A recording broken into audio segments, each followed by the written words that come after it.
तीर्थास्पदं शिवविरञ्चिनुतं शरण्यं मृत्यार्तिहं प्रणतपाल्भवाब्धिपोतं वन्दे महापुरुष ते चरणारविन्दम्।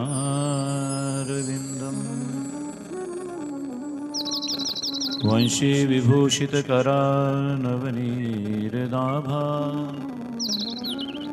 पीताम्बरादरुणबिम्बफलाधरोष्ठा पूर्णेन्दुसुन्दरमुखादरविन्दनेत्रात् कृष्णात् परं किमपि तत्त्वम् अहं न जाने।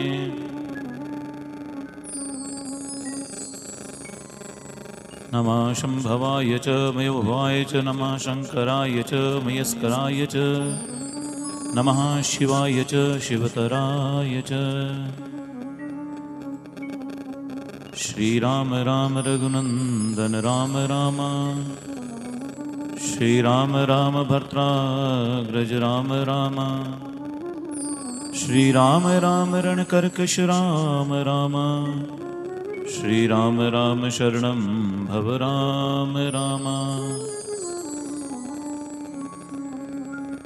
अतुलितबलधामं हेमशैलाभदेहं धनुजवनकृशानं ज्ञानिनामग्रगण्यं सकलगुणनिधानं वानराणामधीशं रघुपतिप्रियभक्तवातजातं नमामि।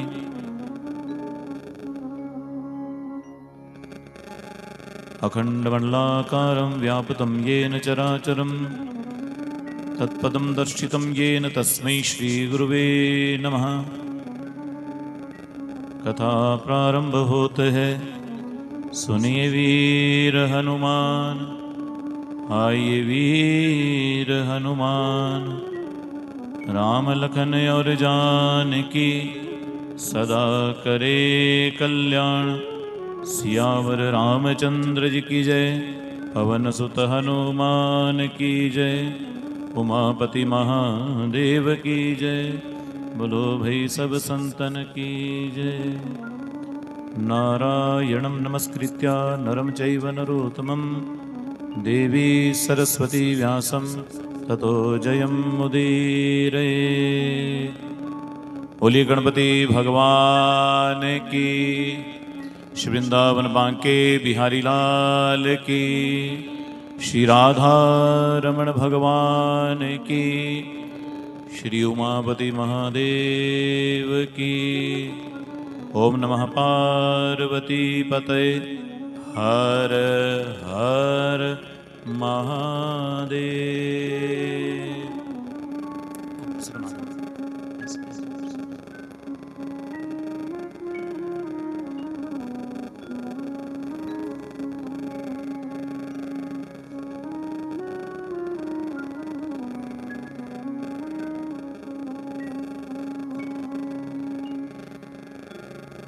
जहाँ ले चलोगे वहीं मैं चलूँगा, जहाँ ले चलोगे वहीं मैं चलूँगा, जहाँ ले चलोगे वहीं मैं चलूँगा, जहाँ ले चलोगे वहीं मैं चलूँगा, जहाँ ले चलोगे वहीं मैं चलूँगा, जहाँ नाथ रख दोगे, जहाँ नाथ रख दोगे, जहाँ नाथ रख दोगे, जहाँ नाथ रख दोगे वहीं मैं रहूँगा, जहाँ ले चलोगे वहीं मैं चलूँगा, जहाँ ले चलोगे वहीं मैं चलूँगा। राधा रमण मेरो, राधा राधारमण राधारमण मेरो राधारमण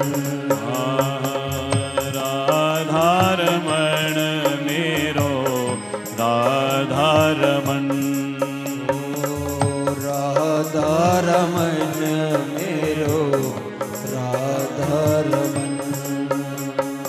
न कोई शिकायत नहीं कोई अर्जी कर लो करा लो जो है तेरी मर्जी न कोई शिकायत न कोई अर्जी कर लो करा लो जो है तेरी मर्जी न कोई शिकायत ना कोई अर्जी कर लो करा लो जो है तेरी मर्जी न कोई शिकायत न कोई अर्जी कर लो करा लो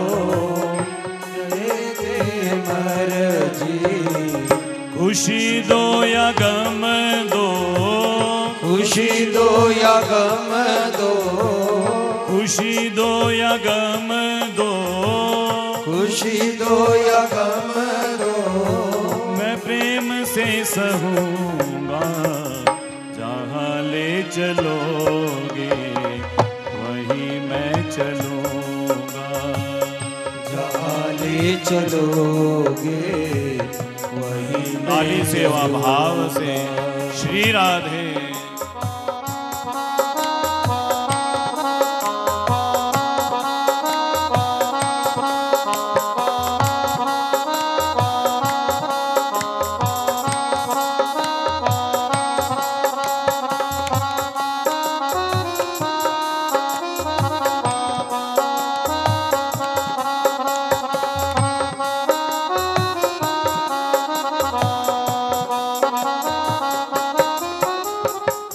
ये जीवन समर्पित चरण में तुम्हारे तुम ही मेरे सर्वस तुम ही प्राण प्यारे ये जीवन समर्पित शरण में तुम्हारे तुम ही मेरे सर्वस तुम ही प्राण प्यारे ये जीवन समर्पित चरण में तुम्हारे तुम ही मेरे सर्वस तुम ही प्राण प्यारे ये जीवन समर्पित तुम्हारे तुम ही मेरे सर्वस तुम ही प्राण प्यारे तुम्हें छोड़ मैं ना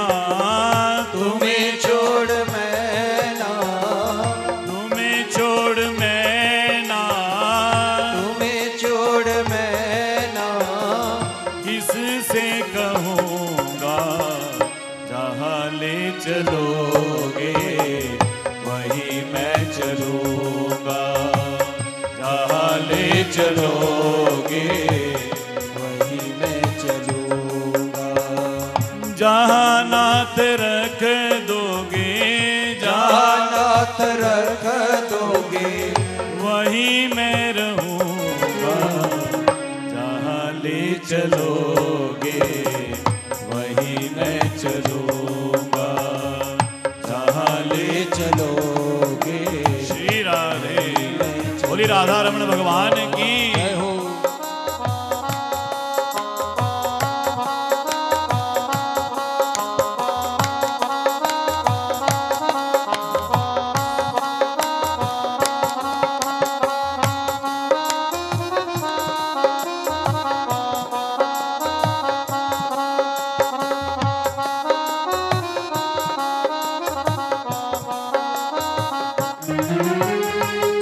तुम्हारे ही दिन है तुम्हारी ही रातें कृपानाथ सब कुछ तुम्हारी दया से, तुम्हारे है दिन है तुम्हारी है रातें, कृपानाथ सब कुछ तुम्हारी दया से, तुम्हारे ही दिन है तुम्हारी ही रातें, कृपानाथ सब कुछ तुम्हारी दया से, तुम्हारे दिन है तुम्हारी है रातें, कृपानाथ सब कुछ तुम्हारी दया से।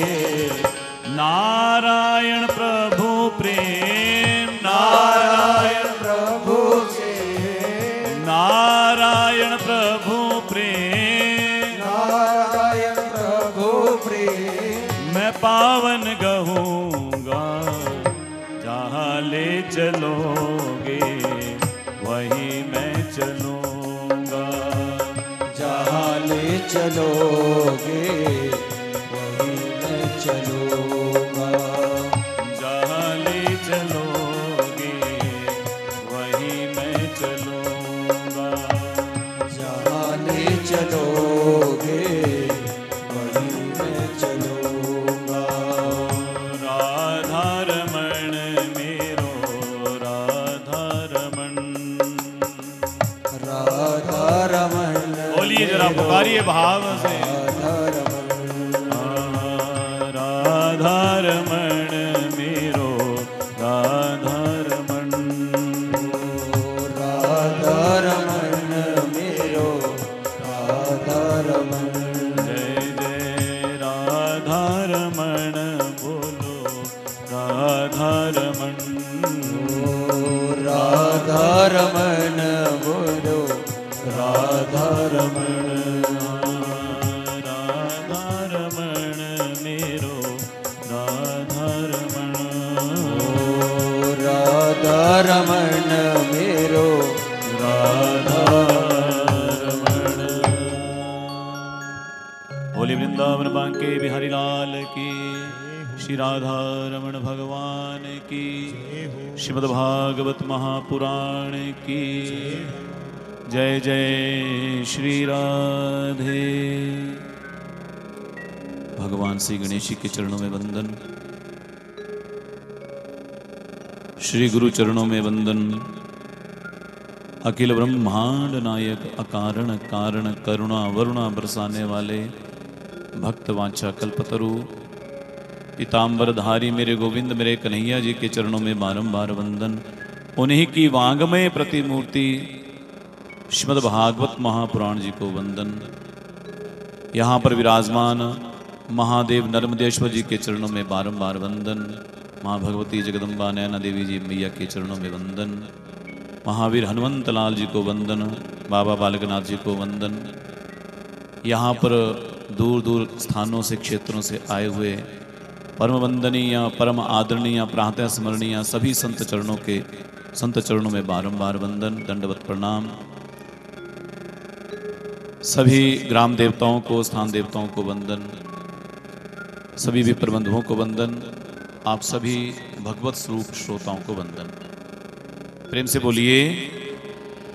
अब मेरी सबसे प्रार्थना रहेगी, कृपया ये जो कार्यकर्ता बंधु भी काम कर रहे हैं इनसे कहना कि ज़्यादा शोर नहीं करना। जो काम करें करते रहना, पर आवाज़ किसी ने नहीं करनी, जोर जोर से नहीं बोलना। आराम से अपना काम करते रहिए, पर जोर जोर से किसी ने नहीं बोलना। अपना काम करते रहिए थोड़ा, नहीं तो कथा में फिर सबकी आवाज़ें गूंजेंगी तो फिर कथा कैसे सुनेंगे। ठीक है जी। तो कृपया सभी से मेरा निवेदन रहेगा, आइए बड़े भाव से, मन से, शांत चित्त से भगवत चरणों में अपनी प्रीति को जोड़ें, प्रेम को जोड़ें, भक्ति भाव को जोड़ें और बड़े मनोभाव से परम मंगलमयी साप्ताहिक भागवत ज्ञान गंगा में आज सप्तम दिवस की कथा में अवगाहन करें, गोता लगाएं। तो प्रेम से बोलिए हाँ। तो आइए बड़े भाव से कथा श्रवण करें। कथा की यात्रा है। कथा भी एक यात्रा है, जैसे जीवन यात्रा है ना, वैसे कथा भी यात्रा है। और कथा रूपी यात्रा आज यहाँ विश्राम लेगी। जीवन कभी विश्राम लेता नहीं है। जीवन भी जब मृत्यु आती है तो विश्राम लेता है ना, चलता रहता है। वैसे कथा की यात्रा भी चलती रहती है। तो यहाँ सप्ताह पूरा हो जाएगा आज, भागवती ज्ञान गंगा, फिर 2 दिन के बाद हमीरपुर में चले जाएंगे। ऐसे चली रहती है यात्रा, धीरे धीरे कहीं ना कहीं चलता रहता है। ठाकुर जी सेवा ले रहे हैं और हम प्रदान किए जा रहे हैं जो इनको हमारी वाणी से सेवा लेनी है। तो कल हम सब ने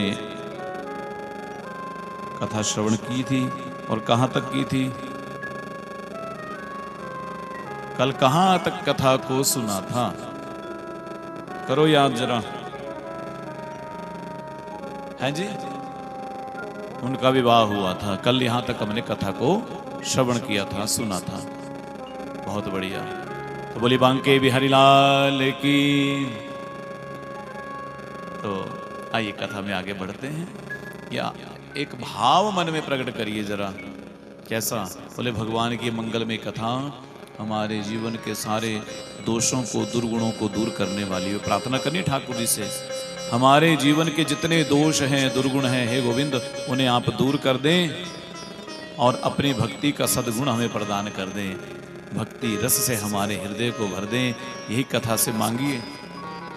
हे प्रभु, आपकी कथा में सदैव हमारा मन लगा रहे, हमारा मन कभी आपकी कथा से ऊबे ना, ये प्रार्थना करिए। और हम सदैव आपके चरणों में जुड़े रहें।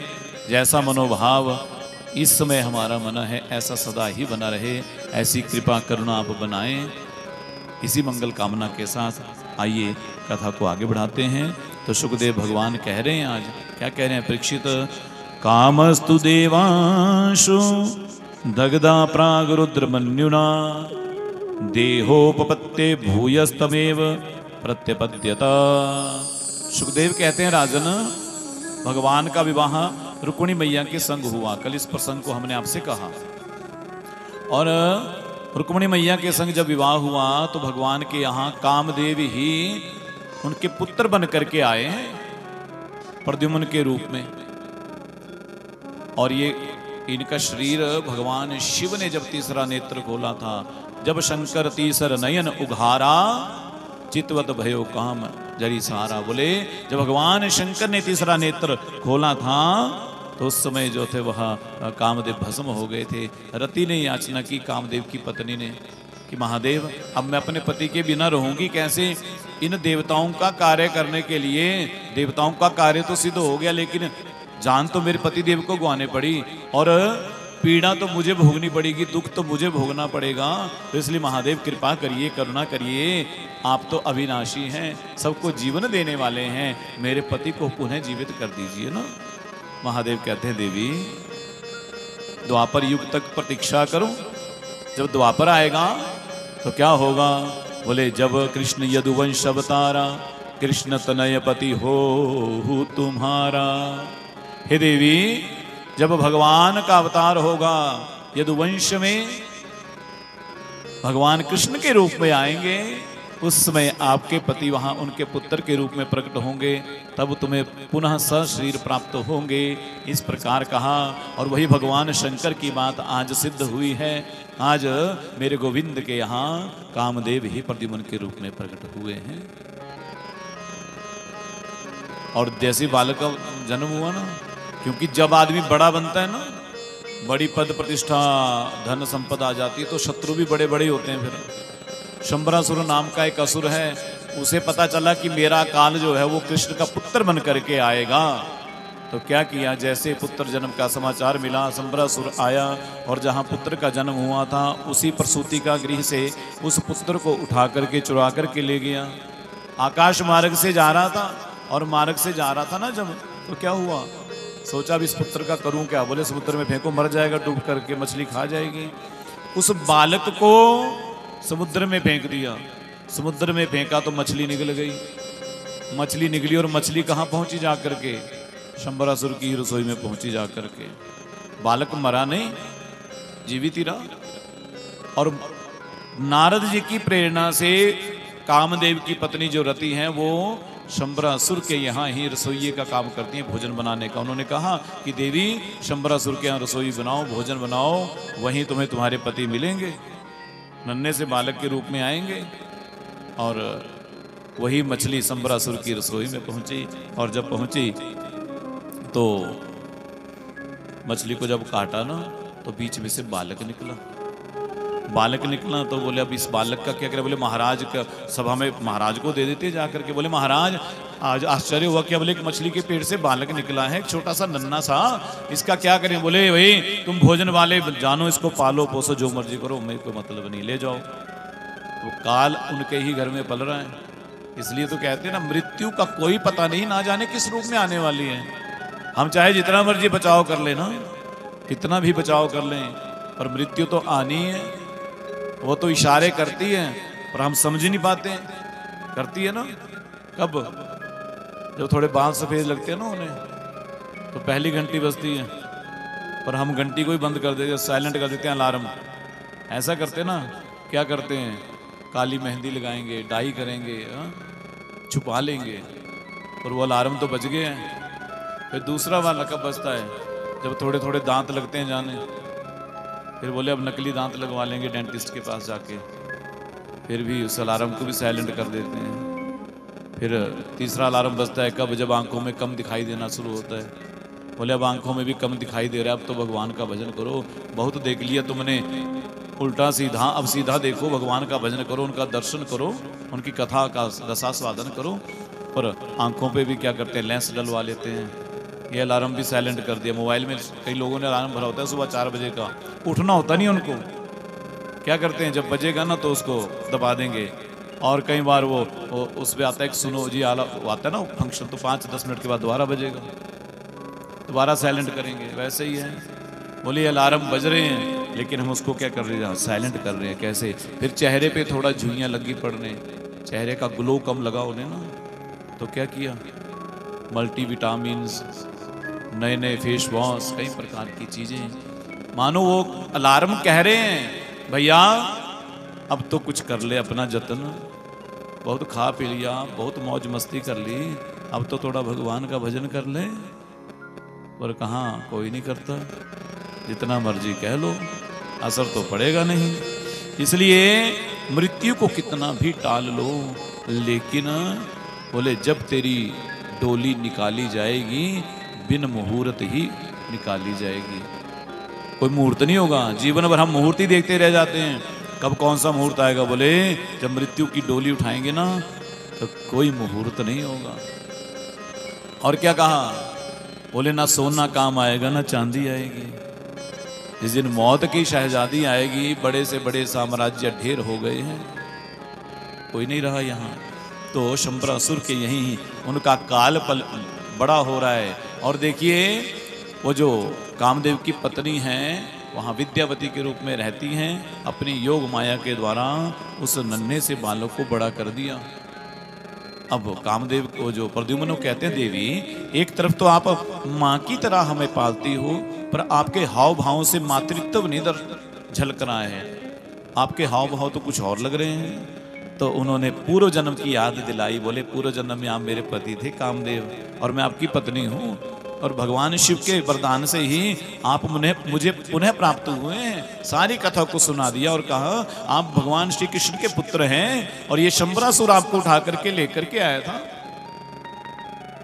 ये दुष्ट लेकर के आया। जैसे ही कामदेव प्रद्युम्न को पता चला, उसी क्षण शंबरासुर को ललकारा सभा में जाकर के, और शंबरासुर के साथ युद्ध हुआ, शंबरासुर का संहार किया, वापस लौट करके द्वारिका आए हैं।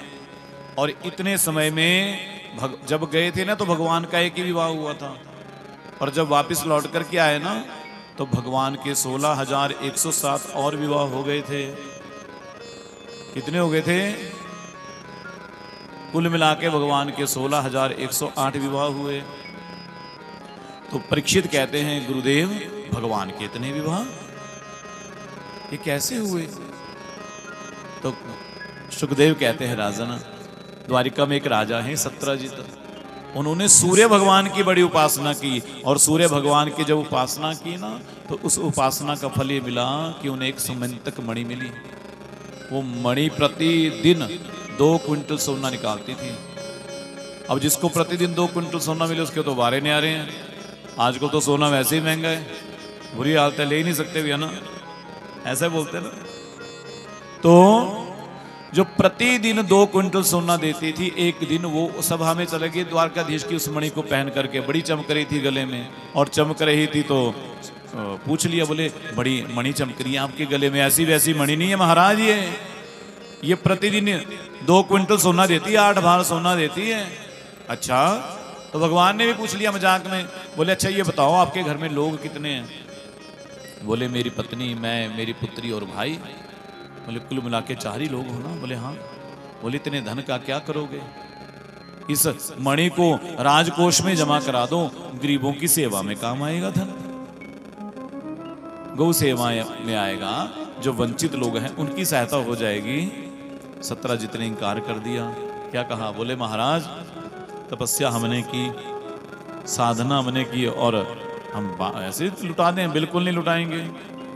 हाँ, जब इस प्रकार कहा तो महाराज फिर अब तो भगवान ने कहा जैसी आपकी इच्छा, नहीं देना तो आपकी चीजें, आप जाने। पर हम तो कह रहे थे कि सेवा में लगा दो थोड़ा धन, क्योंकि सेवा में धन लगाना ही चाहिए। जो धन सेवा में नहीं लगता ना, पहले भी कह रहा था मैं कि धन पवित्र कब होता है? जब उसका दान किया जाता है।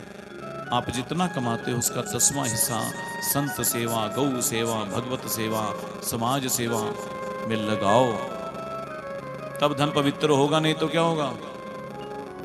वो धन बीमारियां, रोग, दोष, कलह, कलेश, कई प्रकार की आदि व्याधियां लेकर के आएगा। इसलिए भगवान से ये प्रार्थना करा करो प्रतिदिन कि प्रभु हमारा धन कभी गलत काम में ना लगे। यदि आप कृपा करें तो हमारा धन कहाँ लगे? आपके चरणों में लगे, आपकी सेवा में लगे। बैठ जाइए माता जी, बैठ जाओ, बैठ जाओ, बैठ जाओ, बाद में चढ़ा देना, बैठ जाओ, बैठ जाया करो चुपके से आके। हाँ, बैठ जाओ। जोर जोर से नहीं बोलना भाई साहब, धीरे धीरे बोलना, नहीं तो आपकी आवाज आएगी, इनको मेरी नहीं सुनाई देगी। बड़ी मुश्किल से तार जोड़ रहे हैं, ये तार जुड़ ही नहीं रहे, 7 दिन हो गए जोड़ते जोड़ते। जुड़े तार कुछ हैं? तो अब सत्यजीत वापस लौट करके आए। एक दिन उनके भाई हैं प्रसेनजीत, उन्होंने कहा भैया इस मणि को पहन के आज मैं चला जाऊं जरा घूमने बाहर। बोले तो तू चला जा। अब वो प्रसेनजीत उस मणि को पहन करके निकल गया घोड़े पर बैठ करके, और गया था तो कई दिन हो गए वापस नहीं आए लौट करके। कोई समाचार भी नहीं मिला कि कहाँ है कहाँ नहीं है। आज सत्यजीत अपनी पत्नी से कह रहे हैं रात को, देवी जी मेरे भैया छोटे भाई को गए हुए कई दिन हो गए, ना मणि का पता है ना भाई का पता है कहाँ गए, और मुझे तो शक हो रहा है, अभी विश्वास तो नहीं है पर शक हो रहा है। बोले क्या शक हो रहा है आपको? पक्का द्वारिकाधीश ने हमारे भैया को मरवा दिया है और मणि को चुरा लिया है, मणि की चोरी कर ली है। पर अभी तो किसी से कहना मत, अभी किसी को बताना मत, अभी प्रूफ नहीं है, कोई सबूत नहीं है, इसलिए तो बस अपने तक ही रखना माता। और हमारी माताएं तो कोमल हृदय वाली होती हैं, माताएं बहनें ना। किसी ने थोड़ी सी बात कोई मीठी सी की तो घर के सारे भेद पूरी बातें निकाल लो, क्या क्या है जी हमारे घर में, किसके गुण दोष की चर्चा। बोले थोड़ा मीठी मीठी बातें करो तो सारे घर का पूरा ब्यौरा ले लो आप। और वैसा ही अब पत्नी से कहा रात को किसी को बताना नहीं, और पत्नी ने पड़ोसिन से कहा किसी को बताना नहीं, उसने अगले वाली को कहा किसी को बताना नहीं, और किसी को बताने नहीं के चक्कर में बात पूरे नगर में फैल गई। और बात क्या फैली, आगे से आगे बदल गई ना, बात का बतंगड़ बन गया। बोले पहले माखन चुराता था, फिर चीर कपड़े चुराए, बोले अब धन चुराने चोरी की आदत गई नहीं, लोग भी लग गए बातें करने। लोगों का तो यही है ना, किसी की भी बुराई करने को मिल जाए कर देंगे, तुरंत करेंगे और बढ़ाएंगे। किसी के गुणों की चर्चा करेंगे ना तो कान बंद हो जाते हैं हमारे। पर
जामवंत जी, ये जो आपकी इच्छा है, आपने मांगा है तो अवश्य में पूरा करेंगे।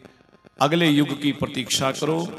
द्वापर में जब हमारा कृष्ण अवतार होगा तो आपके युद्ध करने की इच्छा को पूर्ण करेंगे।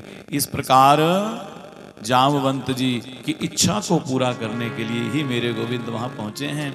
जामवंत कहते हैं, प्रभु आप यहाँ, बोले ये मणि के कारण हमें बड़ा कलंक लगा है महाराज, बस इस मणि को हमें दे दीजिए, बस हम चलते हैं फिर।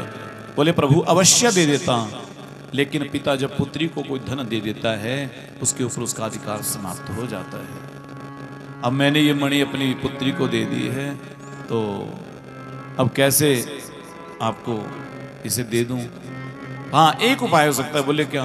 बोले यदि आप मेरी पुत्री से विवाह कर लेना तो दहेज में मणि भी साथ में जाएगी। भगवान कहते हैं तो देरी किस बात की है। और इस प्रकार भगवान का दूसरा विवाह हो गया जामवती के साथ, जामवती की कन्या के साथ हो गया। गए थे मणि लाने और साथ में पत्नी भी लेकर के आए। और अब द्वारिका की सभा में पहुंचे ना, द्वारिका की सभा में जब पहुंचे तो वहां पर भरी सभा में बुलाया सत्यजित को, सारी घटना बताई, भैया हमने आपकी मणि नहीं चुराई थी, ये संभालो अपनी मणि। सत्यजित को, जो लोग पहले भगवान को चोर कह रहे थे ना, पार्टी बदल ली तुरंत। कोई पता लगता लोगों को कब किस पार्टी में हो जाए, कब किस में हो जाए। आजकल लोग जल्दी से पार्टी बदलते हैं ना, वैसे लोगों ने भी पार्टी बदली तुरंत। क्या हुआ?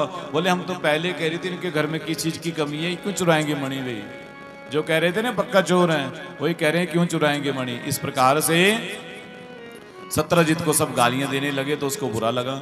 भगवान के पास गया, बोले प्रभु सब मुझे बड़ी गालियां निकाल रहे हैं, अब मैं ऐसा करिए ना, आप मेरी पुत्री का से विवाह कर लीजिए सत्यभामा से, और मणि भी आप, बोले मैं तुम्हारी पुत्री से विवाह करूंगा लेकिन मणि को नहीं लूंगा। अगर आपकी पुत्री से विवाह करूंगा ना तो लोग यही कहेंगे कि भाई ये मणि के चक्कर में ही द्वारिकाधीश ने सारी योजना बनाई, इसलिए उनकी पुत्री से विवाह किया। बोले मणि हमें नहीं चाहिए, पर हाँ यदि आप देना चाहते हैं तो जो उस मणि से सोना निकलता है उसको आप हमारे जो राजकीय कोष है उस कोष में जमा करवा दिया करना। इस प्रकार भगवान का तीसरा विवाह हुआ सत्यभामा से। और उससे आगे जो है एक दिन भगवान इंद्रप्रस्थ आए हुए थे। जानते दिल्ली का पुराना नाम क्या था? इंद्रप्रस्थ। तो इंद्रप्रस्थ आए थे भगवान, पांडवों की राजधानी थी, पांडवों के नगर में। तो अर्जुन के संग यमुना के किनारे घूम रहे थे और यमुना के किनारे ही एक कन्या आंखें बंद करके माला घुमा रही थी, नाम जप कर रही थी। भगवान ने अर्जुन से कहा, अर्जुन, बोले हाँ, बोले देखो पार एक देवी कोई बैठी है, ध्यान लगा करके जरा पूछ करके आओ किसका ध्यान कर रही है, किसके नाम की माला फेर रही है, किसकी पुत्री है, परिचय करके आओ। अर्जुन गए, बोले देवी आप कौन हैं? तो वो कन्या कहती है, अहम देवस्य सवितु दुहिता पतिम इच्छति विष्णु वरेण्यम वरदम तपः परमं ममास्तिता। वो कन्या कहती है, बोले मैं सविता की, सूर्य की पुत्री हूँ, कालिंदी मेरा नाम है। बोले आप यहाँ क्या कर रही हैं, किसका ध्यान कर रही हैं? बोले मैं द्वारिकाधीश श्री कृष्ण को पति रूप में पाने के लिए तपस्या कर रही हूँ। बोले देवी जी जिनके नाम की आप माला घुमा रहे हैं ना वो तो हमारे संग ही आए हैं। भगवान के पास पहुंचे अर्जुन जाके, बोले हाँ बताओ क्या बात है? बोले महाराज आपके ही नाम की माला घुमाई जा रही है, आजकल आपका बृहस्पति जो है बहुत तेज है, विवाह का योग बड़ा बना हुआ है, क्या हो गया? बोले आपके नाम की माला फेरी जा रही है। बोले तो अर्जुन देरी किस बात की है? इस प्रकार भगवान का चौथा विवाह कालिंदी के साथ हो गया। और पांचवा विवाह भगवान का विंद और अरविंद नाम के दो राजा हैं। इनकी बहन का नाम है मित्रवृंदा।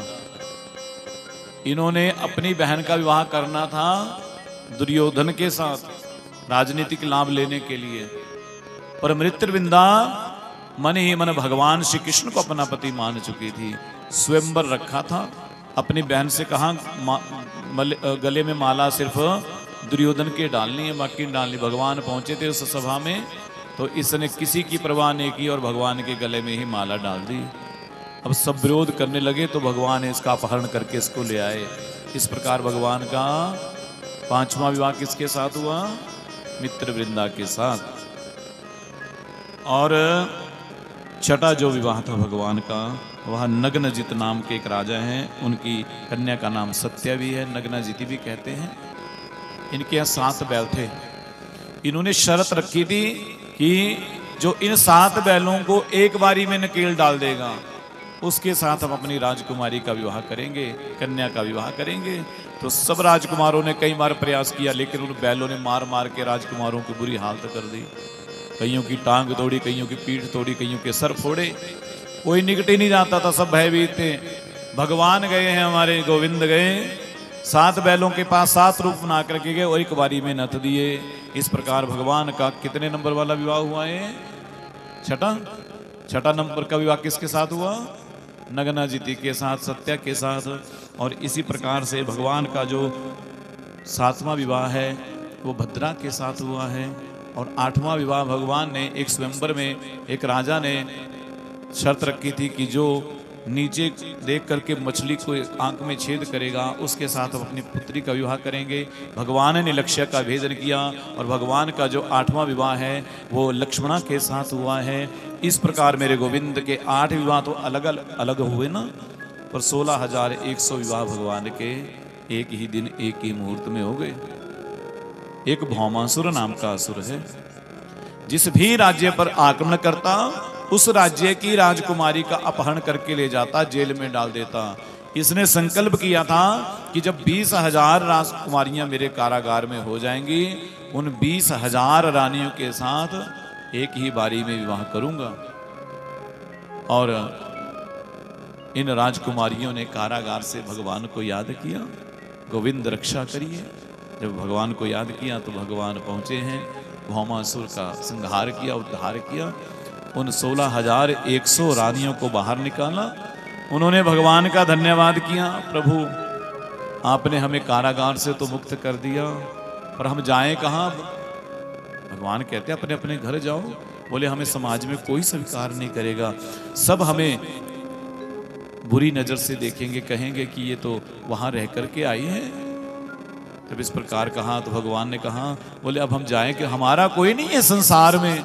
जब इस प्रकार कहा तो भगवान कहते हैं जिसका कोई नहीं है उसका मैं हूं। आज से सब तुम मेरी पत्नियां हो, मैं आपका पति हूं। और इस प्रकार भगवान उन 16,100 रानियों को लेकर के आ गए हैं। और इस प्रकार भगवान के हो गए 16,108 विवाह। कहने को तो यही कि भगवान ही सारे संसार के पति हैं। ये 8 पटरानियां, 8 प्रकार की प्रकृति और 16,100 उपनिषद, 16,000 कर्मकांड के मंत्र, अर्थात इस संसार के हर वस्तु के जो स्वामी हैं वो मेरे गोविंद, मेरे कन्हैया ही हैं। इस प्रकार से भगवान की कितनी पत्नियां हो गई? 16,108। और जानते हो कितने बच्चे थे इनके? एक एक पत्नी से 10-10 बेटे और एक एक कन्या थी। अब गुणा कर लो कितना हो गया, लगभग कितना हो जाएगा? तो 16 लाख के आसपास इतना बन जाएगा ना। हाँ, तो इतना ही, इतना बड़ा परिवार था भगवान का, एक एक पत्नी से इतने बच्चे और सारा। तो ऐसे अद्भुत सारा परिवार। और उस समय के राजाओं का नियम रहता था कि पत्नियों को रूठने के लिए अलग से कमरा बनाया जाता था।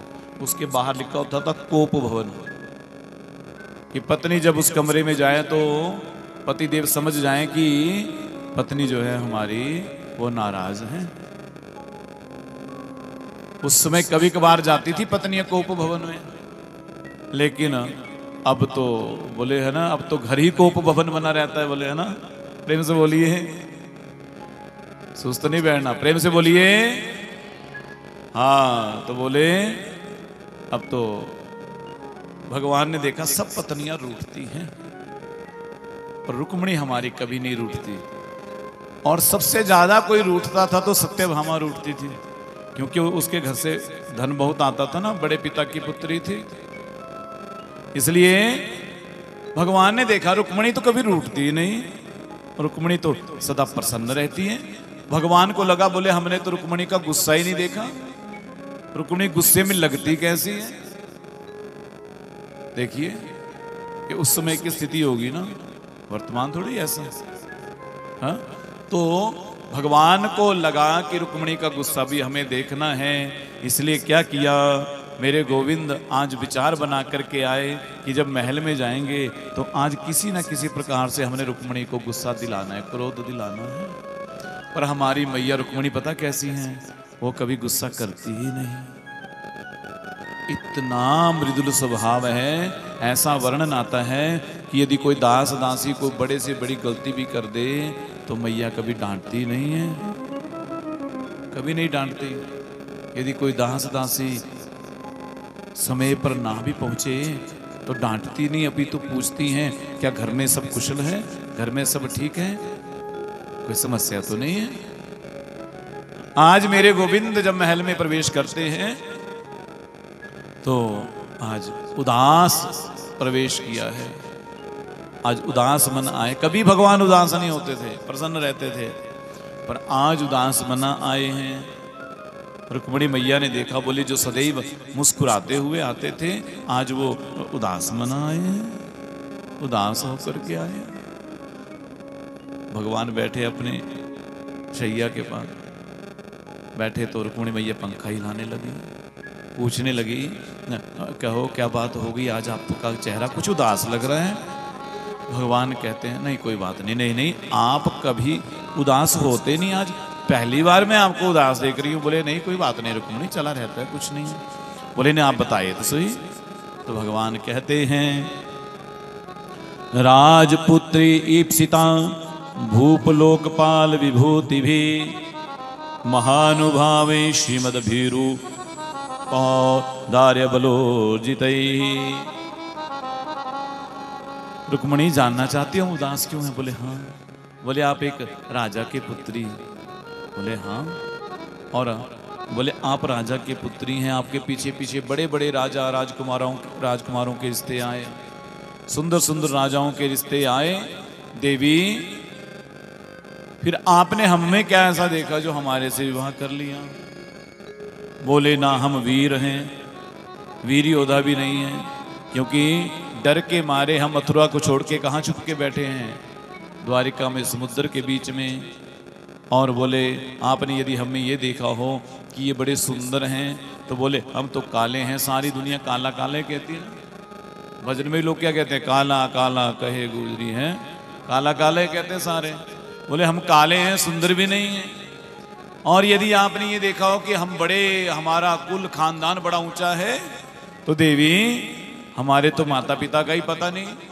कोई हमें नंद यशोदा का लाला कहता है, कोई हमें देवकी वसुदेव का पुत्र कहता है, तो हमारे तो माता पिता का पता नहीं। यदि आपने हमारे कुल देख करके हमारे से विवाह किया हो।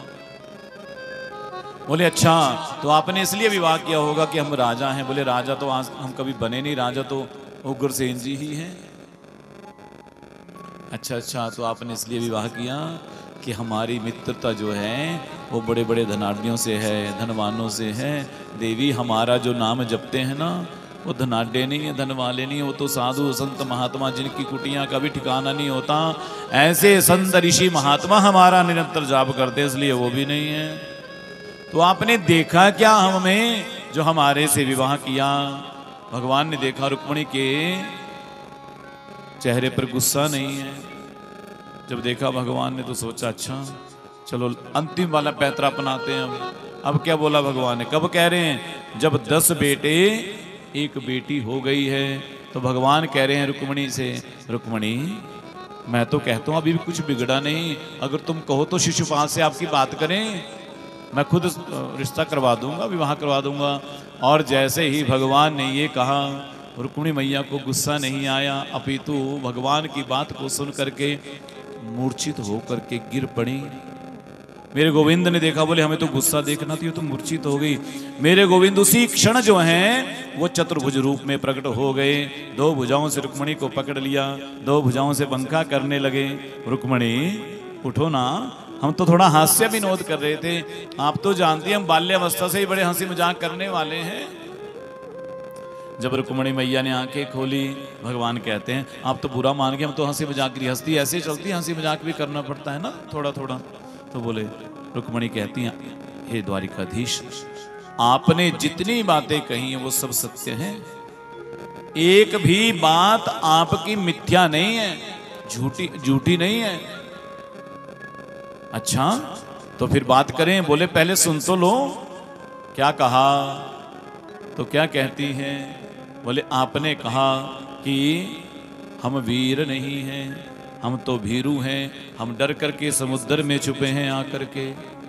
बिल्कुल सत्य कहा आपने, क्योंकि जिस हृदय में काम, क्रोध, मद, लोभ, अहंकार, ईर्ष्या, द्वेष ऐसे शत्रु आकर के आक्रमण कर देते हैं, हे मेरे द्वारिकाधीश, आप उस हृदय से चले जाते हैं, उस हृदय को छोड़ करके चले जाते हैं।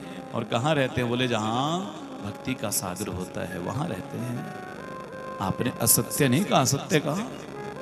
अच्छा, दूसरी बात आपने कही कि आपके माता पिता कौन हैं, हमारे आपके कुल गोत्र का पता नहीं है। बोले आपने बिल्कुल सत्य कहा,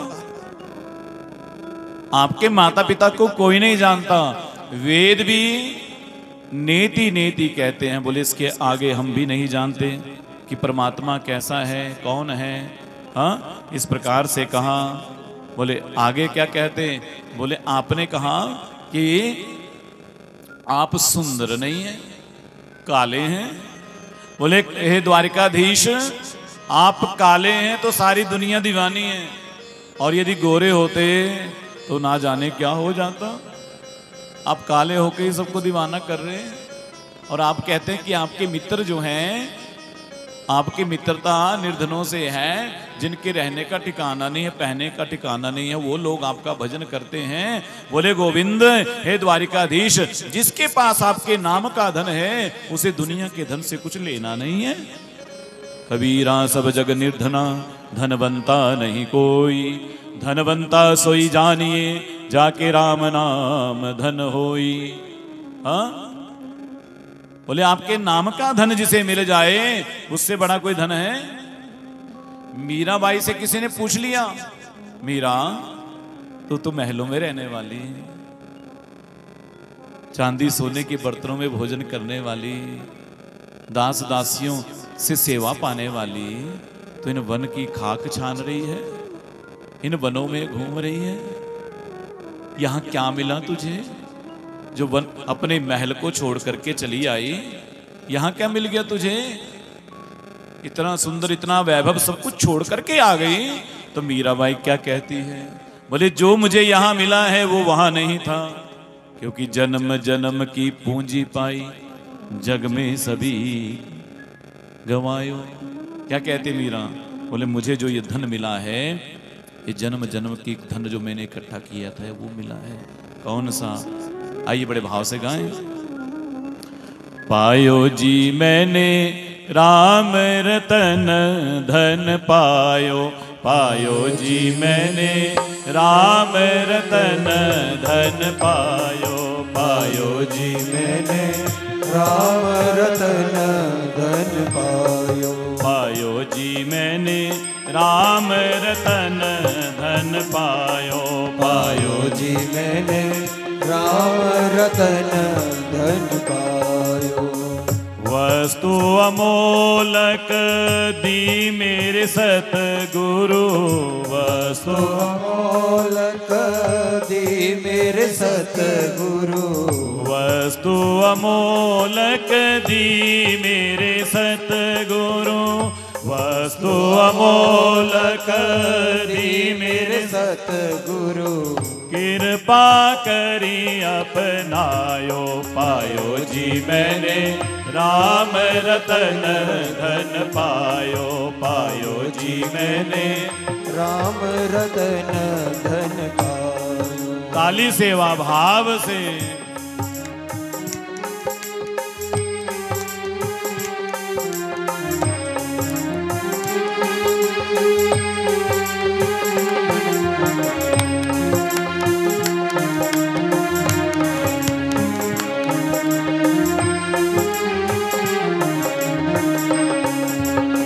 जन्म जन्म की पूंजी पाई, जन्म जन्म की पूंजी पाई, जन्म जन्म की पूंजी पाई, पूंजी पाई, जन्म जन्म की पूंजी पाई, जन्म जन्म की पूंजी पाई।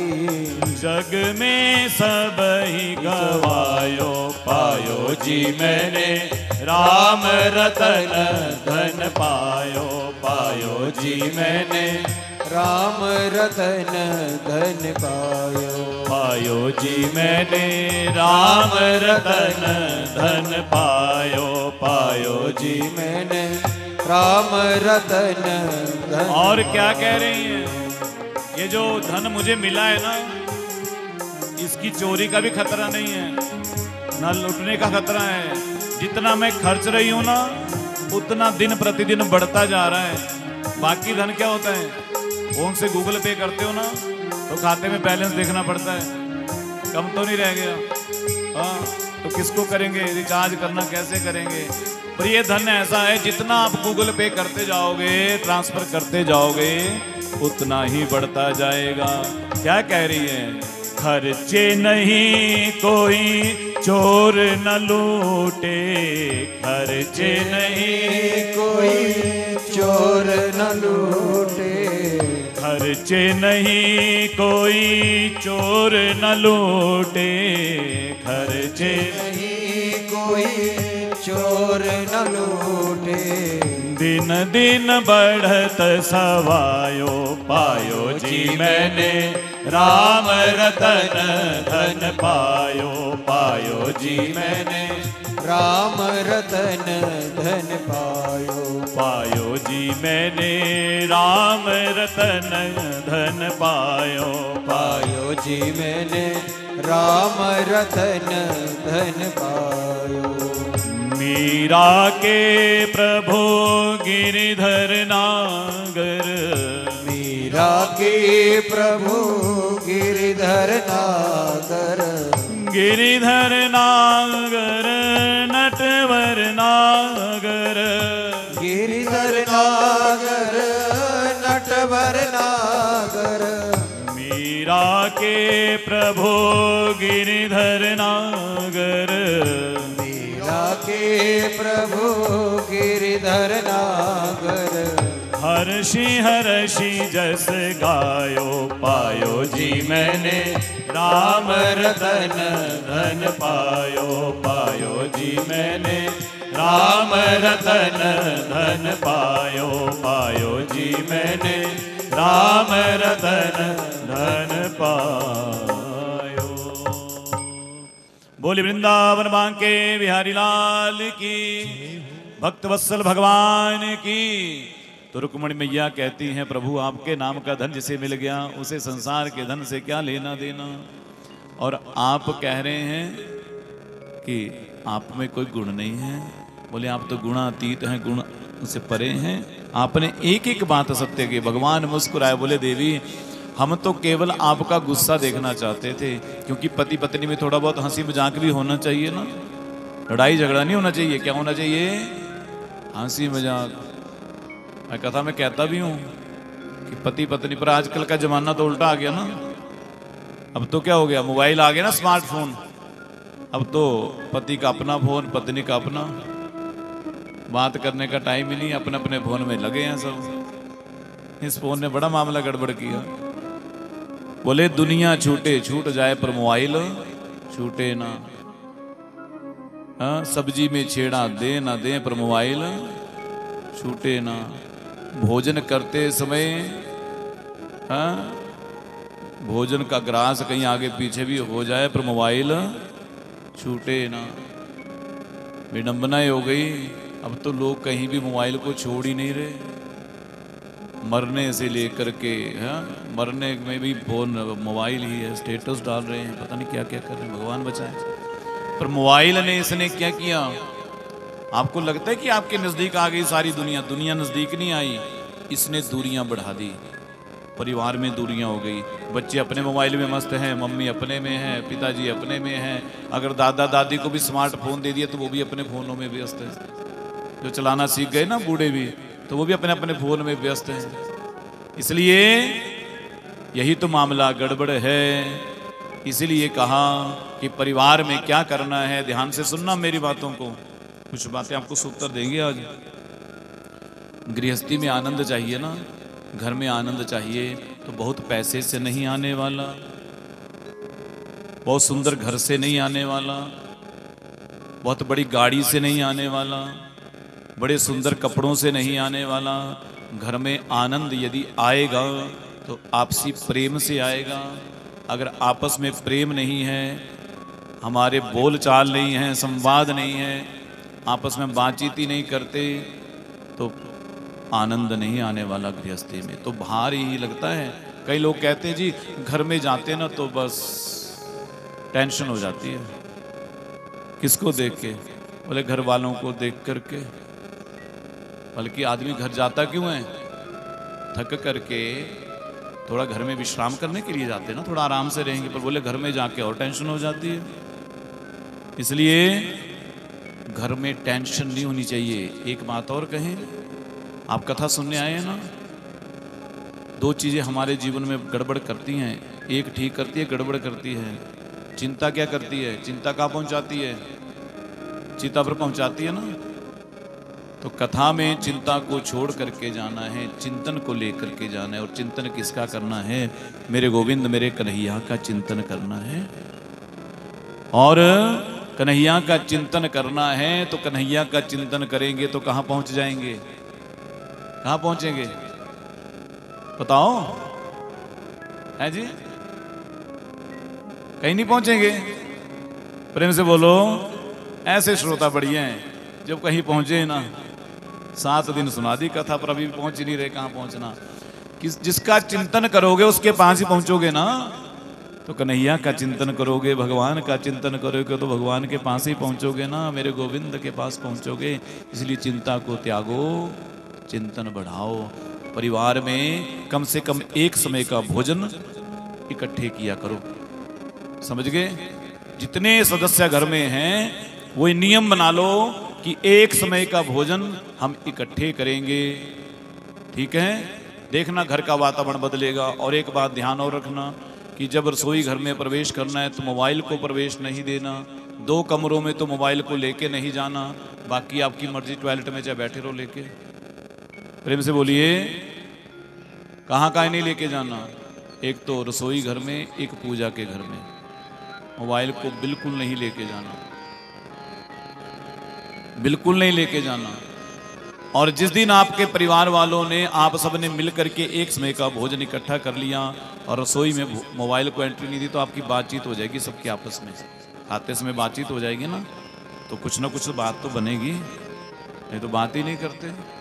और पूजा के समय देखिए, भोजन और भजन, भोजन भी एक समय का इकट्ठे करो और भजन भी एक समय का इकट्ठे करो। बोले भजन तो करते नहीं, करते हैं घर में।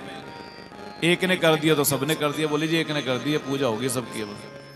तो क्या एक के करने से पूजा हो जाती है? तो भोजन भी एक ही किया करो। भोजन सब करते हो और भजन एक ने कर लिया। तो जो जो भजन करेगा, एक बात आप ध्यान से सुन लो, पति करेगा तो पति का कल्याण होने वाला है, पत्नी करेगी तो पत्नी का कल्याण होने वाला है, बेटा करेगा बेटे का कल्याण होगा, बेटी करेगी बेटी का कल्याण होगा, माता पिता करेंगे माता पिता का कल्याण होगा। किसी के द्वारा किसी का कल्याण नहीं होने वाला है। अपना कल्याण हमें अपने आप ही करना है और अपने अर्जी अपने आप लगानी है, किसी दूसरे पर नहीं थोपनी है। प्रतिदिन भगवान की पूजा भजन एक बार तो करो, सब इकट्ठे मिल करके। घर में एक समय की पूजा इकट्ठे करो। शाम को बैठो, सुबह सबको दौड़ रहती है, शाम को बैठो, आरती कर लो इकट्ठे बैठ के, हनुमान चालीसा ही कर लो, सारा परिवार बैठे, भागवत जी को रख लो घर में, उनकी एक अध्याय पढ़ लो कथा का, कल्याण हो जाएगा ना। ये सूत्र लेके जाना है इस कथा से। आपके घरों में एक समय का भोजन और एक समय का भजन इकट्ठे होना चाहिए। समझ गए? करेंगे ना ऐसा? तो प्रेम से बोलिए, जोर से बोलो जरा। हाँ, तो इस प्रकार से भगवान भी यही कह रहे हैं इस कथा के माध्यम से कि पति पत्नी में केवल मुंह बने नहीं हो एक दूसरे के। एक दूसरे को देख के क्या होता है? बोले जब विवाह होता है ना, तो पहले साल क्या होता है, पत्नी कहती है और पतिदेव सुनते हैं, ऐसे होता है ना, ऐसे ही है ना। और दूसरे साल दोनों एक दूसरे की सुनते हैं, और फिर तीसरे साल बोले ये दोनों बोलते हैं और पड़ोसी सुनते हैं। पता आपको सब है। इसलिए बड़े कुछ है पति पत्नी के बीच में। भारतीय परंपरा में मैं पहले भी कह रहा था, पति पत्नी का रिश्ता बहुत पवित्र है। पति माने क्या होता है, बोले हस्बैंड, है ना। पति शब्द का इंग्लिश की डिक्शनरी में कोई है नहीं, वो तो ऐसे बना दिया ना हस्बैंड, उसका मतलब नहीं है कोई नहीं। पत्नी होगी वाइफ, ये वाइफ और हस्बैंड इसका निकालना अपने डेफिनेशन कुछ और ही है। पति माने जो पत्नी के शील की रक्षा करे, पत्नी के मान सम्मान की रक्षा करे, वही पति है। और पत्नी कौन है, बोले धर्म पत्नी, जो पति को पतन से बचाए, जो अधर्म से बचाए, धर्म के मार्ग पर लगाए, वही धर्म पत्नी है। समझ गए। इसलिए ये दो शब्दों को समझ लेना, ये गृहस्थी के सूत्र हैं। जिस दिन आपको ये दो शब्द समझ में आ गए, पतियों को भी अपनी जिम्मेवारी समझ आ गई और पत्नियों को भी आ गई, और एक समय का भोजन इकट्ठा हो गया, एक समय का भजन इकट्ठा हो गया, तो कल्याण हो जाएगा। इस प्रकार से भगवान रहते हैं परिवार में। और देखो कैसे रहते हैं, पता है मेरे गोविंद, 16,108 पत्नी है ना। जब महलों में प्रवेश करते तो 16,108 रूपों में ही जाते हैं, पर जब बाहर आते ना तो एक ही रूप हो जाता। और कहीं बच्चों को खिला रहे होते, कहीं भोजन कर रहे होते, कहीं पत्नी से बात कर रहे होते। ऐसी अद्भुत लीलाएं भगवान की चलती रहती हैं, अद्भुत लीलाएं चलती हैं। और मेरे गोविंद बड़े आनंद से रहते हैं। एक और इनकी विशेषता क्या है जानते हो क्या है, ये पोते पोतियों वाले भी हो गए, पर इनको मूछें नहीं आई। ये 16 वर्षीय रहे, 16 साल के रहे। जब ये पोतों के साथ जाते ना तो पहचान नहीं पाते थे, पोते इनसे बड़े लगते थे, ये छोटे लगते थे। और कई बार तो इनकी पुत्र वधुएं पौत्र वधुएं भूल जाती थी कि हमारे ससुर जी के पतिदेव हैं। कई बार तो ऐसा भी हो जाता था। ऐसा विचित्र भगवान का स्वरूप। 16 वर्ष से कभी भगवान ऊपर हुए नहीं। बहुत सी कथाएं हैं, समय बड़ा कम मिलता है हमें सुनाने का। मेरा मन बड़ा होता है सुनाते रहें कुछ ना कुछ, पर समय की बड़ी इतना सा समय मिलता है, इसमें क्या क्या सुनाएं। अभी कथाएं तो बहुत हैं, पर चलिए अब आगे चलते हैं जरा। अब भगवान के एक बड़े प्रिय सखा हैं, उन सखा की कथा को सुनेंगे और फिर कथा को विश्राम की ओर आगे बढ़ाएंगे। ठीक है। सुखदेव कहते हैं, कृष्णस्यासीद सखा कश्चित् ब्राह्मणो ब्रह्मवित्तमा।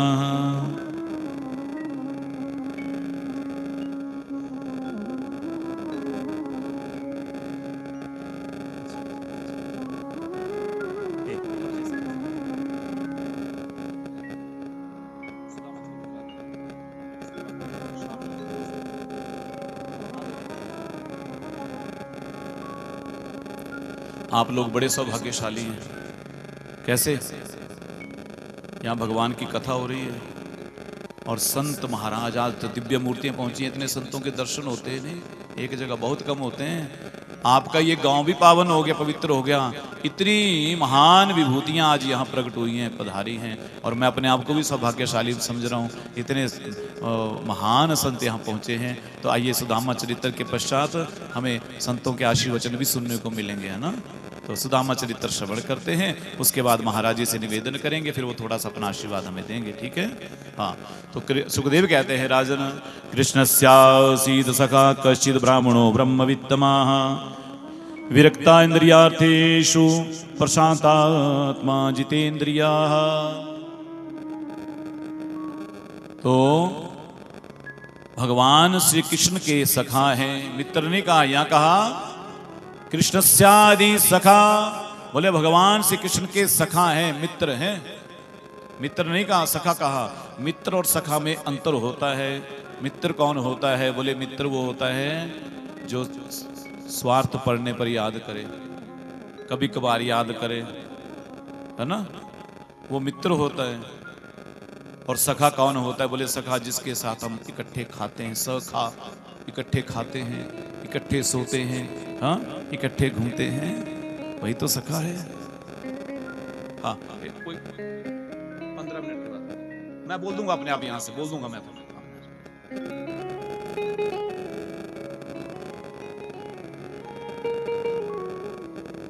तो मित्र और सखा, भगवान के सखा, यहां शब्द कहा गया सखा, भगवान के सखा हैं, बाल सखा। कल हमने सुना था ना, भगवान के मित्र बने सुदामा। कहां बने थे? कहां बने थे सुदामा मित्र?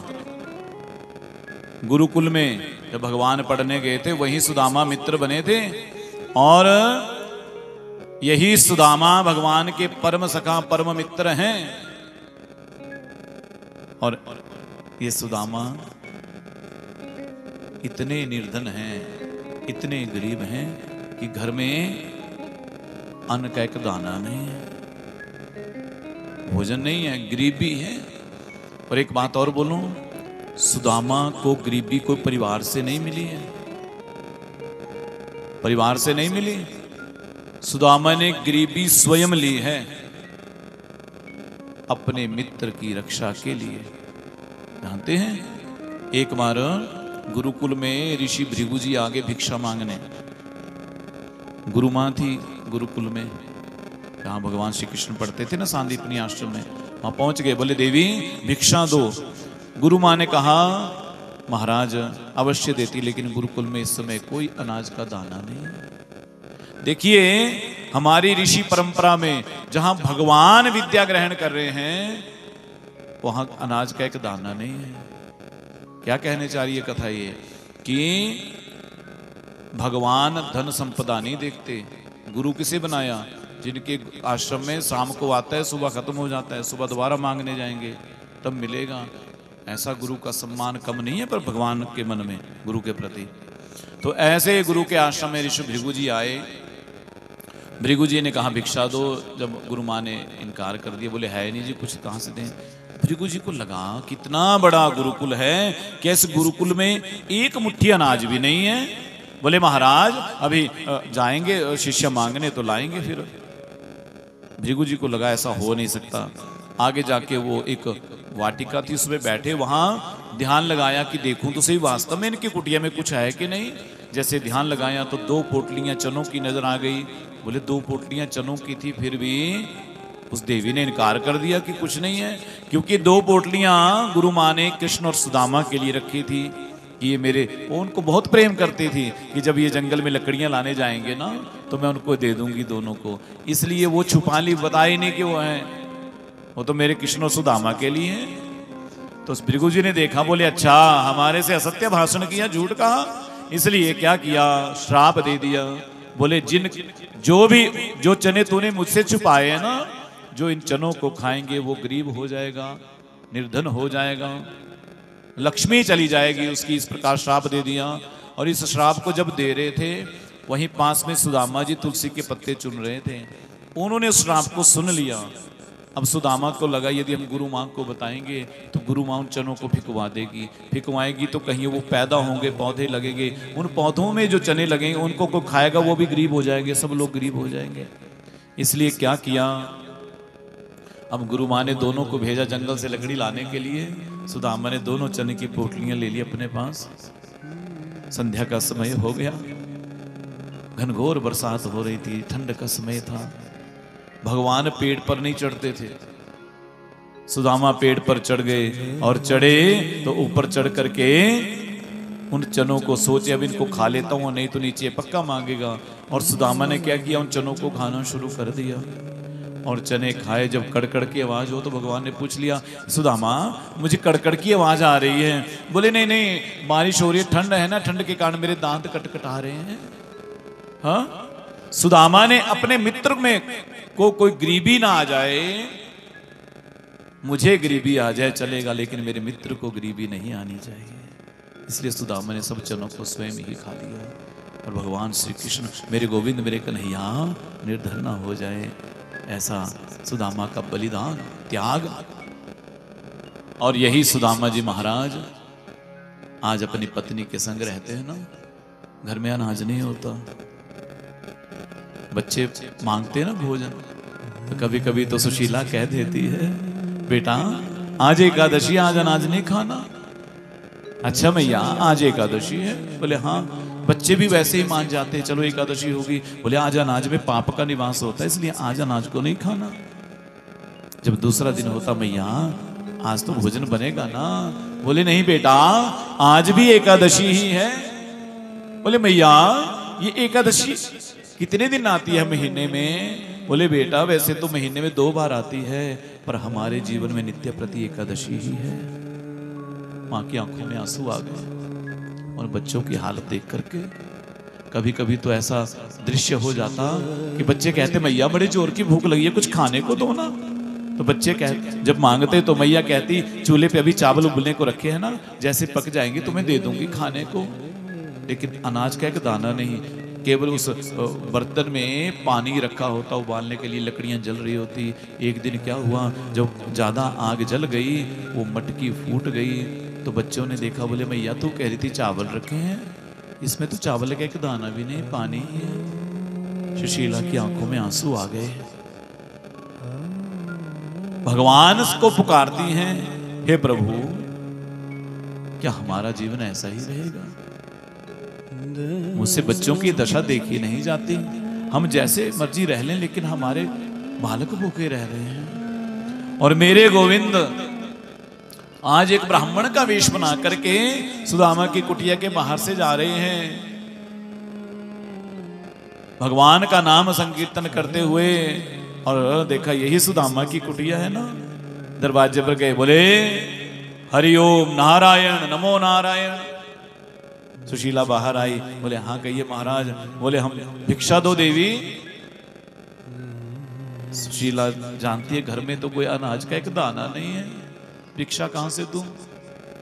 कहा महाराज मैं जरूर भिक्षा देती आपको, लेकिन हमारे यहाँ सूतक पड़ा हुआ है और सूतक में भिक्षा नहीं दी जाती। अच्छा देवी, भगवान भी जानते हैं कि झूठ कह रही है, इनके घर में कोई सूतक नहीं पड़ा है। ब्राह्मण के रूप में आए थे। बोले अच्छा ये बताओ कितने दिन का सूतक है, मैं उतने दिन के बाद भिक्षा ले जाने आ जाऊंगा ना।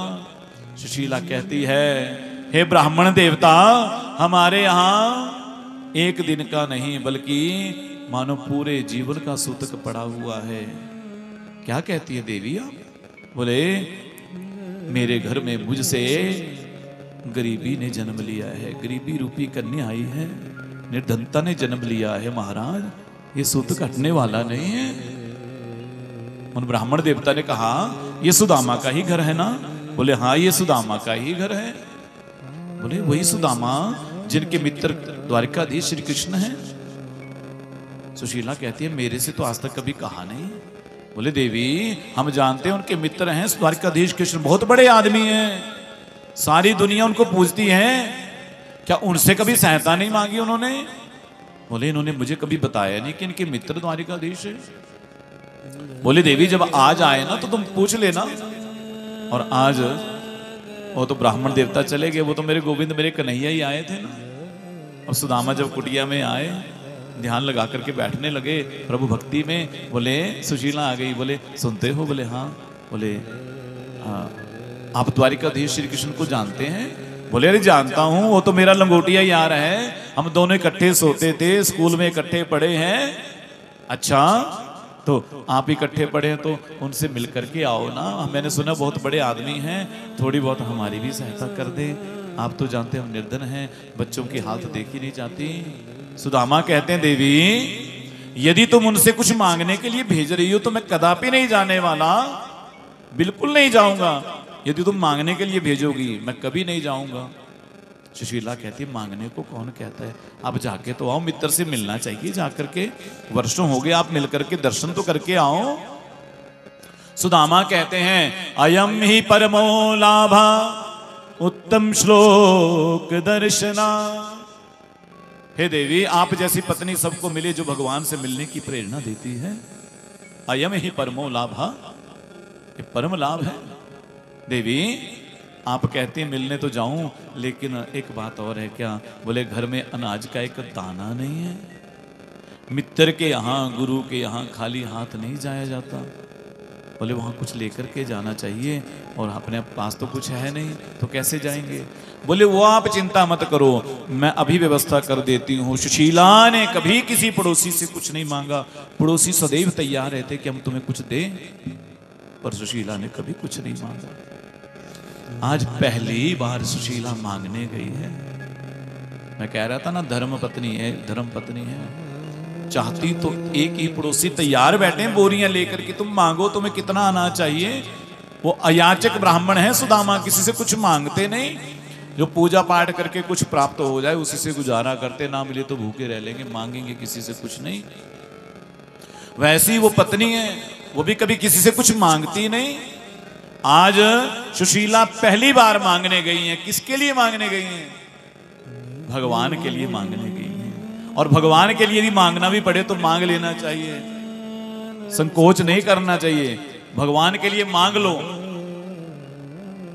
कहीं झोली भी फैलानी पड़े ना, मेरे गोविंद मेरे कन्हैया के लिए तो फैला दो, कोई शर्म नहीं है। हाँ? आज सुशीला जब मांगने गई, एक घर से ला सकती थी चावल, लेकिन एक घर से नहीं लेकर के आई। वो जानते मेरे पति देव जब द्वारिका पहुंचेंगे और द्वारिकाधीश जब इनसे पूछेंगे कि सुदामा घर में सब ठीक ठाक है ना, सब आनंद है, कोई कमी तो नहीं है, तो यही कहेंगे कि दुनिया में, इस संसार में सबसे ज्यादा यदि कोई सुखी है तो वो सुदामा ही है, उससे ज्यादा सुखी कोई नहीं है। इसलिए सुशीला ने क्या किया, 4 घरों में गई है और 4 घरों से 4 मुट्ठी चावल लेकर के आई है।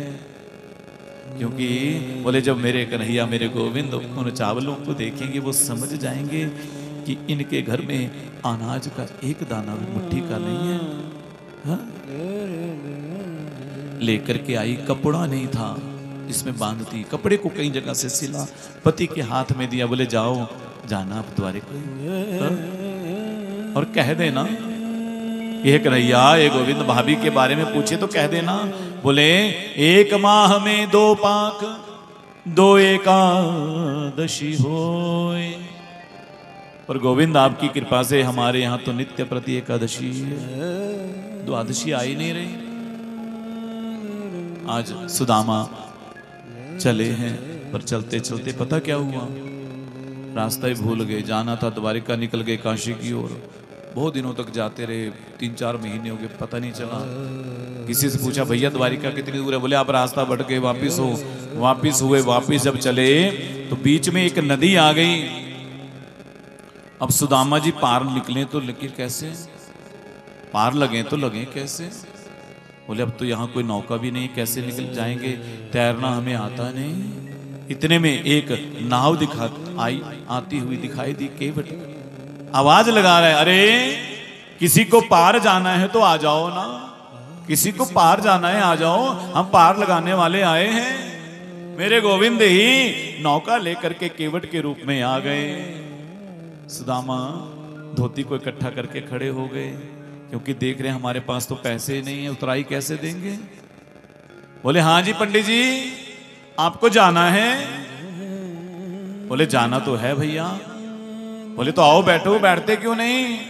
बोले अवश्य बैठ जाते महाराज, पर हमारे पास कोई धन नहीं है जो आपको उतराई दें। बोले आप जैसों को हम मुफ्त में ही पार उतारते हैं, आप बैठो तो सही।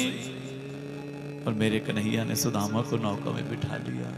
मानो सुदामा यही कह रहे, क्या कह रहे हैं, सांवरिया ले चल परली पार, सांवरिया ले चल परली पार, सांवरिया ले चल परली पार, सांवरिया ले चल परली पार, सांवरिया ले चल परली पार। हो जहाँ विराजे राधा रानी, जहाँ विराजे राधा रानी, जहाँ विराजे राधा रानी, जहाँ विराजे राधा रानी, अलबेली सरकार, सांवरिया ले चल परली पार, सांवरिया ले चल परली पार, सांवरिया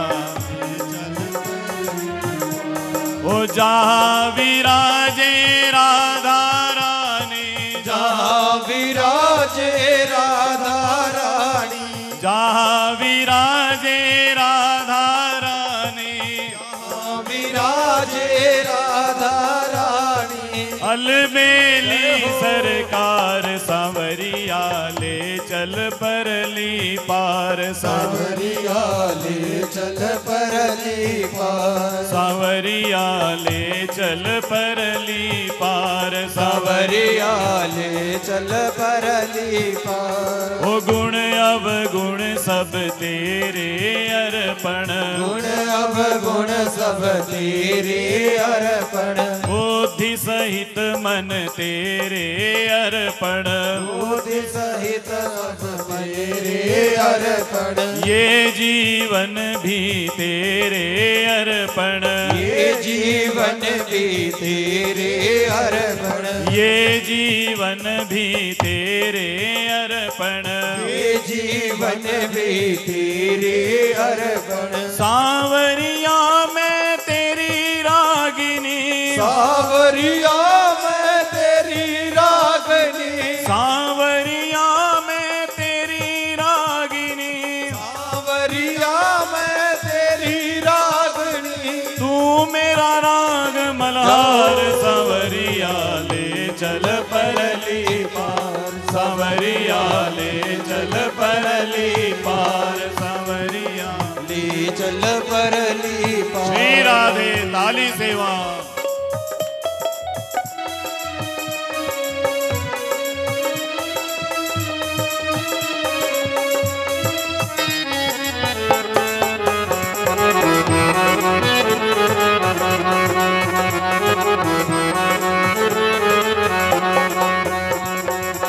तेरी आस लगा बैठी हो, तेरी आस लगा बैठी हूँ, आंखें खूब थका बैठी हो, आंखें खूब थका बैठी हूँ, लज्जाशील गवा बैठी हो, लज्जाशील गवा बैठी हूँ, लज्जाशील गवा बैठी हो, लज्जाशील गवा बैठी हूँ।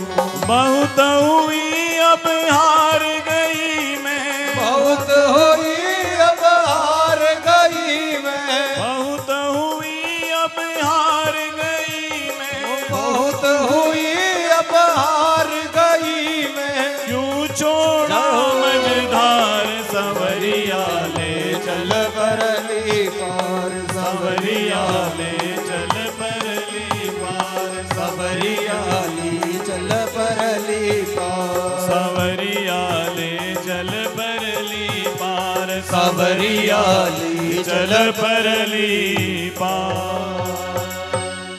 बोली वृंदावन बांके बिहारी लाल की।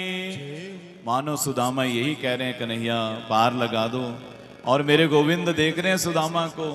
सुदामा बार बार धोती से अपने शरीर को ढकते, लेकिन बार बार कन्हैया देखते मुस्कुराते। सुदामा कहते हमारी ओर क्या देख रहे हो, नौका चलाओ ना। बोले नहीं नहीं महाराज, हम आपके शरीर को देख रहे हैं, हड्डियां पूरी दिखाई दे रही हैं आपकी, आप कुछ लेते क्यों नहीं। सुदामा कहते तुझे क्या हमारी चिंता है, तू नौका चलाना। बोले नहीं नहीं हमें चिंता हो रही है, ब्राह्मण देवता हैं, नौका चलाओ ना। भगवान बार बार मुस्कुराते और पूछ लिया, बोले जा कहाँ रहे हो, ये फटी धोती लेके कहाँ जा रहे हो। सुदामा कहते हैं तुम्हें क्या मतलब, तुम चलो ना, पूछ रहे हैं बता दो, हम रास्ता बता देंगे। बोले हम द्वारिका जा रहे हैं। किस लिए। बोले जो द्वारिका में द्वारिकाधीश कन्हैया है ना, वो हमारे मित्र हैं। बोले मित्र हैं, वो इतने बड़े आदमी, तुम्हें देख के लगता नहीं तुम्हारे मित्र होंगे। बोले नहीं हमारे मित्र हैं। बोले मित्र हैं, अच्छा उनसे मिलने जा रहे हो। बोले हाँ, जब तुमने पूछ ही लिया तो बता दो, यहाँ से द्वारिका है कितनी दूर। बोले यहाँ से है तो ज़्यादा दूर नहीं, पर आपको देख करके लग रहा है आप 10 कदम से ज़्यादा नहीं चल पाएंगे। आपकी दशा देख करके लग रहा है 2 महीने लग जाएंगे आपको अभी पहुँचने में। हाँ, जब इस प्रकार कहा तो सुदामा ने वहीं जैसे नौका से पार उतरे ना, वहीं नदी के किनारे लेट गए, रेत को साफ किया, आधी धोती नीचे बिछाई, आधी उड़ी और सो गए। बोले जिसको बुलाना हो बुला ले, हम यहीं सो गए अब। और जब सुदामा ने आंखें खोली हैं तो अपने आप को द्वारिका में पाया है। जैसे द्वारिका में बार बार आंखें मल रहे हैं, क्या वास्तव में मैं द्वारिका पहुंच गया? मेरे गोविंद ने तुरंत सुदामा को द्वारिका बुला लिया। और देखिए जब सुदामा पहुंचे ना, सब तरफ से आवाज आ रही है, जय श्री कृष्ण, जय श्री कृष्ण, जय श्री कृष्ण। किसी से पूछा, भैया ये कौन सा नगर है? बोले ये द्वारिका है ब्राह्मण देवता। बोले द्वारिका नगर है तो यहाँ पर कन्हैया का घर कौन सा है? बोले कन्हैया। बोले हाँ। बोले कौन कन्हैया? बोले वही हमारा बचपन का यार। बोले उनको कन्हैया नहीं कहते, फिर बोले उनको श्री श्री महाराज द्वारिकाधीश जी महाराज, श्री कृष्ण जी महाराज कहते हैं, ऐसे नाम नहीं लेते उनके। बोले हम क्या जाने, हम तो उनके बचपन के मित्र हैं, जैसा नाम हम लेते थे वही ले दिया। बोले उनका घर क्या है? बोले ये हजारों जो सोने के महल दिखाई दे रहे हैं ना, ये सब उनके ही हैं। अच्छा। सुदामा चले आगे बढ़े और बढ़ते बढ़ते रुक्मणी मैया जहाँ रहती हैं उस महल के मुख्य द्वार पर पहुंच गए। द्वारपाल खड़े हैं, जय और विजय। सुदामा ने प्रणाम किया। बोले महाराज यही द्वारिकाधीश जी का भवन है? बोले हाँ जी यही है। बोले तो उनसे कहना भीतर। क्या कहना है महाराज? दोनों देख रहे हैं। बोले ऐसा दीन आया है कोई दरवाजे पर? बोले महाराज क्या कहना है? वैसे तो भगवान का आदेश है, द्वारिकाधीश का आदेश है, यदि कोई ब्राह्मण आए उस ब्राह्मण को रोकना नहीं, ब्राह्मण संतों को कभी रोकना नहीं। पर महाराज क्षमा करें, इस समय थोड़ा वो भोजन कर रहे होंगे या भोजन करके विश्राम करने वाले होंगे, तो आप थोड़ा सा अतिथि गृह में रुके, हम पूछ करके आते हैं। क्योंकि जय और विजय जानते हैं, एक बार उन्होंने ब्राह्मणों को रोका था, 3 जन्मों के लिए राक्षस बनना पड़ा, इसलिए ऐसी गलती दोबारा करने वाले नहीं है। और क्या किया, अब गए हैं मेरे गोविंद। जिस समय भोजन करके निवृत्त हुए थे, अपने शैया पर बैठे थे, तांबुल दे रही थी सत्यभामा। तांबुल जानते, पान लौंग इलायची खिला रही थी भोजन के बाद। द्वारपाल गए, बोले महाराज की जय हो, महाराज की जय। हाँ कहिए। बोले प्रभु क्षमा करें, एक द्वार पर एक ब्राह्मण आया है। ब्राह्मण आया? हाँ। पैरों में जूता चप्पल नहीं है, सर पर पगड़ी नहीं है। अच्छा। बोले शीश पगा न जगा तन पे, शीश पगा न तगा तन पे, प्रभु आने बसे हो के ग्राम, धोती फटी सी लटी दुपटी, और पायो नहीं उपहासन की सामा, द्वार खड़ो द्विज दुर्बल एक, रह्यो चकिसो वसुधा विरामा, पूछत दीन दयाल को धाम, बतावत आपन नाम सुदामा। महाराज धोती फटी है, सर पे पगड़ी नहीं है, अपना नाम सुदामा बताता है, आपके महल के बारे में पूछ रहा था। मेरे कन्हैया तांबुल लेने वाले थे, पान लेने ही वाले थे, जैसे सुना मेरे सुदामा तुरंत खड़े हो गए। मेरा सुदामा आया है, मेरा यार आया है। खड़े हो गए, सब दास दासियां खड़े हो गए, जो सेवक थे सबके सब खड़े हो गए, मेरा सुदामा आया है।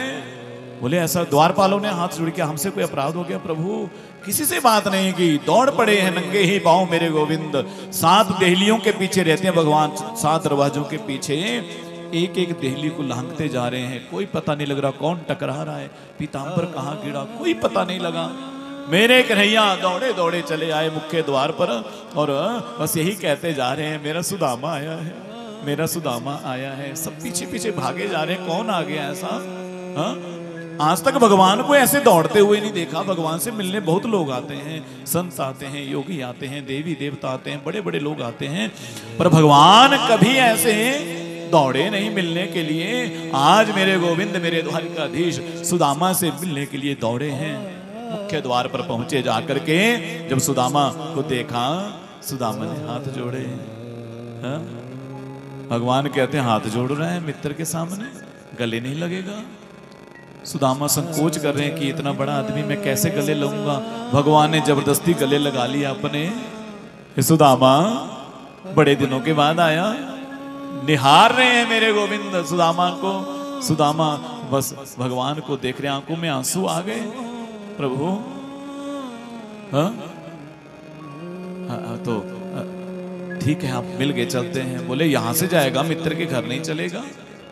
सुदामा को संकोच हो रहे, इतने बड़े हैं, ना जाने क्या कहेंगे इनके। बोले चलो ना। भगवान ने स्वयं गलबहियां डाल करके सुदामा को लेकर के आए हैं, अपने सिंहासन पर बिठाया है और सुदामा को बिठाया आज अपने सिंहासन, स्वयं चरणों में बैठे हैं। रुक्मणी को इशारा किया, देवी ब्राह्मण देवता आए हैं, बड़े दूर से आए हैं, जल्दी से पानी लेकर के आओ, परात लेकर के आओ और जल्दी से हमें ब्राह्मण के चरण धुलाने हैं। पानी लेकर भगवान चरणों में बैठ गए और सुदामा के चरणों को अपने हाथों में रख लिया। और देखिए जब हाथों में रखा तो भगवान देखा जब चरणों को, तो उनमें तो कांटे लगे हुए, छाले पड़े हुए, विवाइयां फटी हुई। भगवान की आंखों में आंसू आ गए। रुक्मणी मैया जब तक प्रहात और पानी लेकर के आते, मेरे गोविंद ने अपने अश्रु बिंदुओं से ही सुदामा के चरणों को धो दिया। देखी सुदामा की दीन दशा, करुणा करके करुणा निधि रोए। पानी परात को हाथ छुओ नहीं, नैनन के जल सो पग धोए। देखी सुदामा की दीन दशा, करुणा करके करुणा निधि रोए। बोले सुदामा की दीन दशा देख करके भगवान की आंखों में आंसू आ गए। सुदामा तू एक बार मुझे कह देता तो क्या मैं कुछ कमी रखता? तो एक बार भी नहीं कहा। मन ही मन भगवान कह रहे हैं, अपने हाथों से भगवान ने चरणों को धुलाया। रुक्मणी मैया पुरात लेके आई। बोले अब क्या करना, अब तो जल्दी से भोजन की तैयारी करो, ब्राह्मण देवता आए हैं। अनेक प्रकार के व्यंजन बनाए गए, 56 प्रकार के भोग सजा दिए गए। सुदामा से कहा चलो सुदामा भोग ग्रहण करो, भोजन ग्रहण करो। सुदामा ने जब भोजन की थाली को देखा तो कन्हैया से कहते हैं, कन्हैया हमें ये नहीं चाहिए। बोले फिर कैसा चाहिए, कैसे बढ़िया बनवाएं? बोले नहीं, हमें तो कन्हैया 2 सूखे टिक्कड़ ले आओ, 2 सूखी रोटियां ले आओ और नमक दे दो, हम नमक से ही रोटी खा लेंगे, हमें इनको खाने की आदत नहीं है। और हाँ बोले ऐसे भोग खाने से ना बुद्धि बिगड़ जाती है, इसलिए हमें तो सूखी रोटियां ले आओ। भगवान की आंखों में आंसू आ गए। सुदामा धन्य हो तुम, हाँ ये जो भोग हमने दिए हैं ये कोई तुम्हारी बुद्धि बिगाड़ेंगे नहीं, हमारा प्रसाद है। जब ठाकुर जी का प्रसाद समझ करके ग्रहण करोगे तो उसमें दोष नहीं रहता। इस प्रकार से सुदामा ने भोजन किया। भगवान स्वयं अपनी शैया पर सुदामा को लिटाते हैं। सोने का पलंग है, मखमली गद्दे बिछे हुए हैं, बिल्कुल जैसे दूध की झाग होती है वैसा सुंदर बिस्तर, मुलायम बिस्तर है, उस पर सुदामा को लिटाया है। स्वयं पास में बैठ गए। सुदामा विश्राम कर रहे, भगवान पंखा हिला रहे। सुखदेव कहते हैं राजन इस दृश्य को देखो, ब्राह्मण आज सुदामा को भगवान स्वयं पंखा हिला रहे हैं, ऐसा धन्य है ब्राह्मण। हाँ? तो अब देखिए भगवान कहते हैं देखो सुदामा एक बात बताओ। बोले क्या? बोले आपने विवाह कर लिया, क्योंकि तुम तो गुरुकुल में कहते थे कि भाई हम विवाह नहीं करेंगे, तो विवाह कर लिया क्या? सुदामा कहते हैं हमारी इच्छा तो बिल्कुल नहीं थी, पर माता पिता माने नहीं तो कर लिया। बोले अच्छा हमें नहीं बुलाया? बोले महाराज कर्जा लेके तो विवाह किया, और बोले जितने लोग आगे जितने बुलाए थे उससे ज्यादा आगे वो खा गए, अपने तो 3 दिन बाद मिला खाना भी। हाँ इसलिए विवाह में बोले करें क्या, किसको बुलाते? बोले हाँ आपको बुलाते तो आपके तो इतनी सिक्योरिटी आनी थी, साथ में इतने साथी आने थे तो हो गया था काम। अच्छा सुदामा मन ही मन कह रहे हैं ऐसा। बोले हमारे माता पिता ने ना जल्दी में विवाह किया तो हम भूल ही गए बुलाना।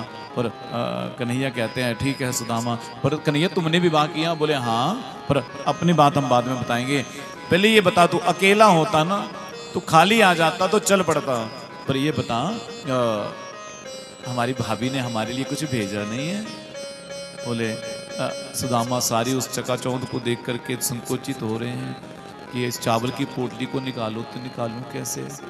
सुदामा ने बात को ही घुमा दिया, पोटली को छुपा लिया, निकाली ना। बोले अच्छा कन्हैया बता गुरुकुल में हम कैसे रहते थे, तुझे याद है? बोले हम किस प्रकार रहते थे, एक बार लकड़ी लाने गए थे हम और सारे गुरुकुल वाले हमें ढूंढ रहे थे, रात को बरसात हुई थी। कन्हैया ने कहा सुदामा बात को घुमाने की तेरी आदत नहीं गई, जल्दी से लाना जो हमारी भाभी ने हमारे लिए भेजा है। सुदामा कहते हैं देख कन्हैया तेरी पुरानी आदत नहीं की जिद करने की, कुछ नहीं भेजा है ना, हम कह रहे हैं। बोले नहीं नहीं ऐसा हो ही नहीं सकता, हमारी भाभी ने कुछ ना कुछ भेजा। सुदामा छुपाए, भगवान ने देख लिया। बोले क्यों रे सुदामा, उस समय गुरु माँ ने जो चने दिए थे उनको भी अकेला ही खा गया और अब इन चावलों को भी अकेला ही खाएगा? हाँ दे। जल्दी से पोटली को छीन लिया भगवान ने और देखते ही देखते मेरे गोविंद ने एक मुट्ठी चावल के खाए और खाते ही कह दिया बोले सुदामा तुझे आज हमने इस पृथ्वी का जितना भी वैभव है, धन संपदा है, सब प्रदान कर दी। दूसरी मुट्ठी चावल की खाई, बोले इस संसार की क्या इस त्रैलोक्य की संपदा हमने तुझे प्रदान कर दी। तीसरी मुट्ठी खाने ही वाले थे और रुक्मिणी मैया को लगा कहीं ऐसा ना बोल दें कि हमने अपनी लक्ष्मी को भी तुम्हारा दासी बना दी। तो मैया ने रोक लिया, बोले सारा आप ही खा जाओगे, हमारे लिए नहीं छोड़ोगे कुछ? हाँ थोड़ा हमारे लिए भी छोड़ दो, प्रसाद ब्राह्मण देवता लेकर के आए हैं। मुट्ठी को पकड़ लिया, रख लिया। सुदामा कहते हैं अच्छा हमारी बात तो होगी, अब तुम बताओ अपनी बात, तुमने विवाह किया? बोले हाँ। बोले तो पत्नियों से अपने हमारी भाभियों से मिलाओगे? नहीं। बोले हाँ मिलाएंगे। तो मिलाओ ना। बोले यहाँ नहीं मिल सकते, फिर कहाँ? बोले आपको हमारी सभागार में चल, यहाँ आएंगी नहीं, वो इतनी है। तो बोले कहाँ? बोले चलो सरा सुधर्मा सभा में, जहाँ भगवान की सभा लगती थी वहाँ लेकर के गए। सुदामा को अपने सिंहासन पर बिठाया, सब पत्नियों को बुलाया, सारी पत्नी आ गई, बड़ी लाइन लग गई लंबी। सुदामा कहते हैं कन्हैया ये कौन है? बोले सब हमारी पत्नी है। बोले तू कहता है हमने विवाह में नहीं बुलाया, तूने इतने सारे विवाह कर लिए, हमें एक विवाह में भी नहीं बुलाया। बोले हमारे विवाह ही चलते फिरते हुए हैं, टिकाऊ विवाह तो कोई हुआ नहीं जिसमें पूरी सिस्टम से विवाह हुआ। बोले गए हम किसी और काम के लिए होते थे, विवाह हो जाता था। तो इसलिए सुदामा अच्छा विवाह ने बुलाया, अभी दे देना आशीर्वाद। सबको बुलाया, रुक्मिणी को कहा बोले आशीर्वाद लो, रुक्मिणी सौभाग्यवती भव, अखंड सौभाग्य। ऐसे सत्यभामा, जामवती, मित्र वृंदा, लक्ष्मणा, सत्या, नग्ना जीती सब आती गई, लाइन लग गई। जब 100-200 को दे दिया ना आशीर्वाद, अब सुदामा की बाजुओं में दर्द हो गई। बोले कन्हैया पहले बुरी हालत है, मुझे तो लगता है यहाँ से हम जा ही नहीं पाएंगे, आशीर्वाद अगर सबको देने लगे फिर। बोले इन सबका पति तू है ना, तो सबकी जगह तू ही आशीर्वाद ले ले। भगवान ने ही प्रणाम किया। एक रात्रि सुदामा रुके हैं, एक रात्रि वहां रुके हैं और दूसरे प्रातः चल पड़े हैं। कुछ मांगा नहीं भगवान से, कुछ भी नहीं मांगा। जैसे फटी धोती में गए थे ना, उसी फटी धोती में वापिस लौट करके आए हैं और प्रसन्न होकर के आए, दुखी नहीं है। बोले मेरे मित्र जैसा कोई हो सकता है, इतना बड़ा आदमी बन गया लेकिन मुझे कैसे गले से लगाया। ये देखना चाहिए हमें, हम लोगों को अपने जीवन में इस कथा से सीखना चाहिए कि हम जीवन में कितने भी बड़े बन जाएं, लेकिन अपने स्वभाव को, शीलता को कभी छोड़ना नहीं है। कई बार कई लोग बड़े बन जाते हैं ना, तो उनका हाव भाव ही बदल जाते हैं, बातचीत करने का तरीका बदल जाता है। जो बचपन के मित्र होते हैं उनसे थोड़ा दूरी बना लेंगे, आएंगे तो बड़ा प्रोटोकॉल करेंगे, है ना। इसलिए नहीं, ये कथा यही कहती है कि आपको सहज रहना चाहिए, जैसे आप हैं वैसे रहो, बड़े प्रोटोकॉल के चक्कर में नहीं फंसना। भगवान इतने बड़े द्वारिकाधीश हैं, अपने मित्र को भीतर लेकर के गए, स्वागत किया, सत्कार किया और इतना आनंद हुआ। सुदामा उसी आनंद को याद करते जा रहे हैं। अपने गांव पहुंचे ना, तो जहाँ कुटिया थी वहां तो कुटिया है ही नहीं, वहां तो जैसा द्वारिकाधीश का महल था वैसे महल वहां खड़ा था। तो सुदामा आश्चर्यचकित रह गए कि यहाँ तो हमारी कुटिया थी और यहाँ महल आ गया। किसी से पूछा, हम सोचा रास्ता तो नहीं भटक गए, हम कई महीनों के बाद आए ना, तो किसी पूछा भैया यहाँ सुदामा नाम के ब्राह्मण की कुटिया होती थी? बोले सुदामा नाम के कुटिया तो नहीं है जी, महल ही है ये, सुदामा जी का ही है। बोले तो उन सुदामा जी को जरा बुला दो ना। बोले वो तो द्वारिका गए हैं, आए नहीं भी लौट के। सोचा वो भी सुदामा होगा, कोई द्वारिका गया होगा। तो अब क्या किया? बोले अच्छा चलो तो चलते, यहाँ से कहीं और जाना होगा। तो आगे चले तो इतने में सुशीला आ गई। अब उसने तो गहने पहने हुए, दास दासियां साथ में चली हुई, अब तो पूरा ठाठ बाट आई। और सुदामा जी ने सोचा कोई रानी आ रही है, किनारे खड़े हो गए। सुशीला ने चरणों में प्रणाम किया, पीछे हटे सुदामा। बोले महारानी जी आप क्या कर रही हैं? बोले नहीं नहीं, आपने पहचाना नहीं पति देव हमें? बोले नहीं। बोले आपकी सुशीला? बोले सुशीला तेरा तो रंग रूप ही बदल गया। ऐसे है ना, कल कह रहा था ना मैं कि जब ठाट बाट बदल जाता है और श्रृंगार हो जाता है तो पहचान में नहीं आते, तो वैसा हुआ। बोले तू, बोले जब आप गए ना उसके बाद हमारा समय बदल गया, ठाकुर जी की बड़ी कृपा हुई, ये सारी व्यवस्था उन्होंने ही दी है। सुदामा कहते हमें नहीं रहना सोने के महल में, हम तो चले यहाँ से, तू रह सोने के महल में, सोना ही खा सोना ही पी, हमें तो कुटिया में ही रहना, कुटिया में आनंद आता है। जब इस प्रकार कहा तो सुदामा से सुशीला कहती हैं, बोले ठीक है तो हम भी आपके संग चलेंगे, जहाँ कुटिया में आप रहेंगे वहीं मैं रहूंगी। इतने में भीतर से आवाज आई, सुदामा कहाँ जा रहे हो, इधर आओ ना। बोले ये तो हमारे द्वारिकाधीश की आवाज़ है। दोनों पति पत्नी महल में प्रवेश करते हैं, मेरे गोविंद भीतर बैठे हुए थे। बोले कहाँ जा रहे हो, बोले हमें गोविंद महल नहीं चाहिए, महलों में बुद्धि खराब हो जाती है, हमें तो कुटिया में आनंद आता है। सुदामा हम आशीर्वाद देते हैं, तुम्हारी बुद्धि जीवन भर खराब नहीं होगी, तुम सदा हमारे चरणों से जुड़े रहोगे। ये संपदा हमने आपको दी है, इसको याद रखना, तुम्हारी नहीं है, बस बुद्धि कभी खराब होगी नहीं। यही सूत्र है। संसार में जो हमें प्राप्त होता है उसके ऊपर अभिमान नहीं करना, वो सब भगवत कृपा से हमें प्राप्त हुआ है, उसको प्रसाद रूप से भोगिए। इस प्रकार कहा, सुदामा के ऊपर भगवान ने कृपा की है। ऐसा सुदामा का पावनी मंगलमय चरित्र मेरे गोविंद ने अनेक अनेक लीलाएं की हैं। अब समय जरा विश्राम की ओर चला है, तो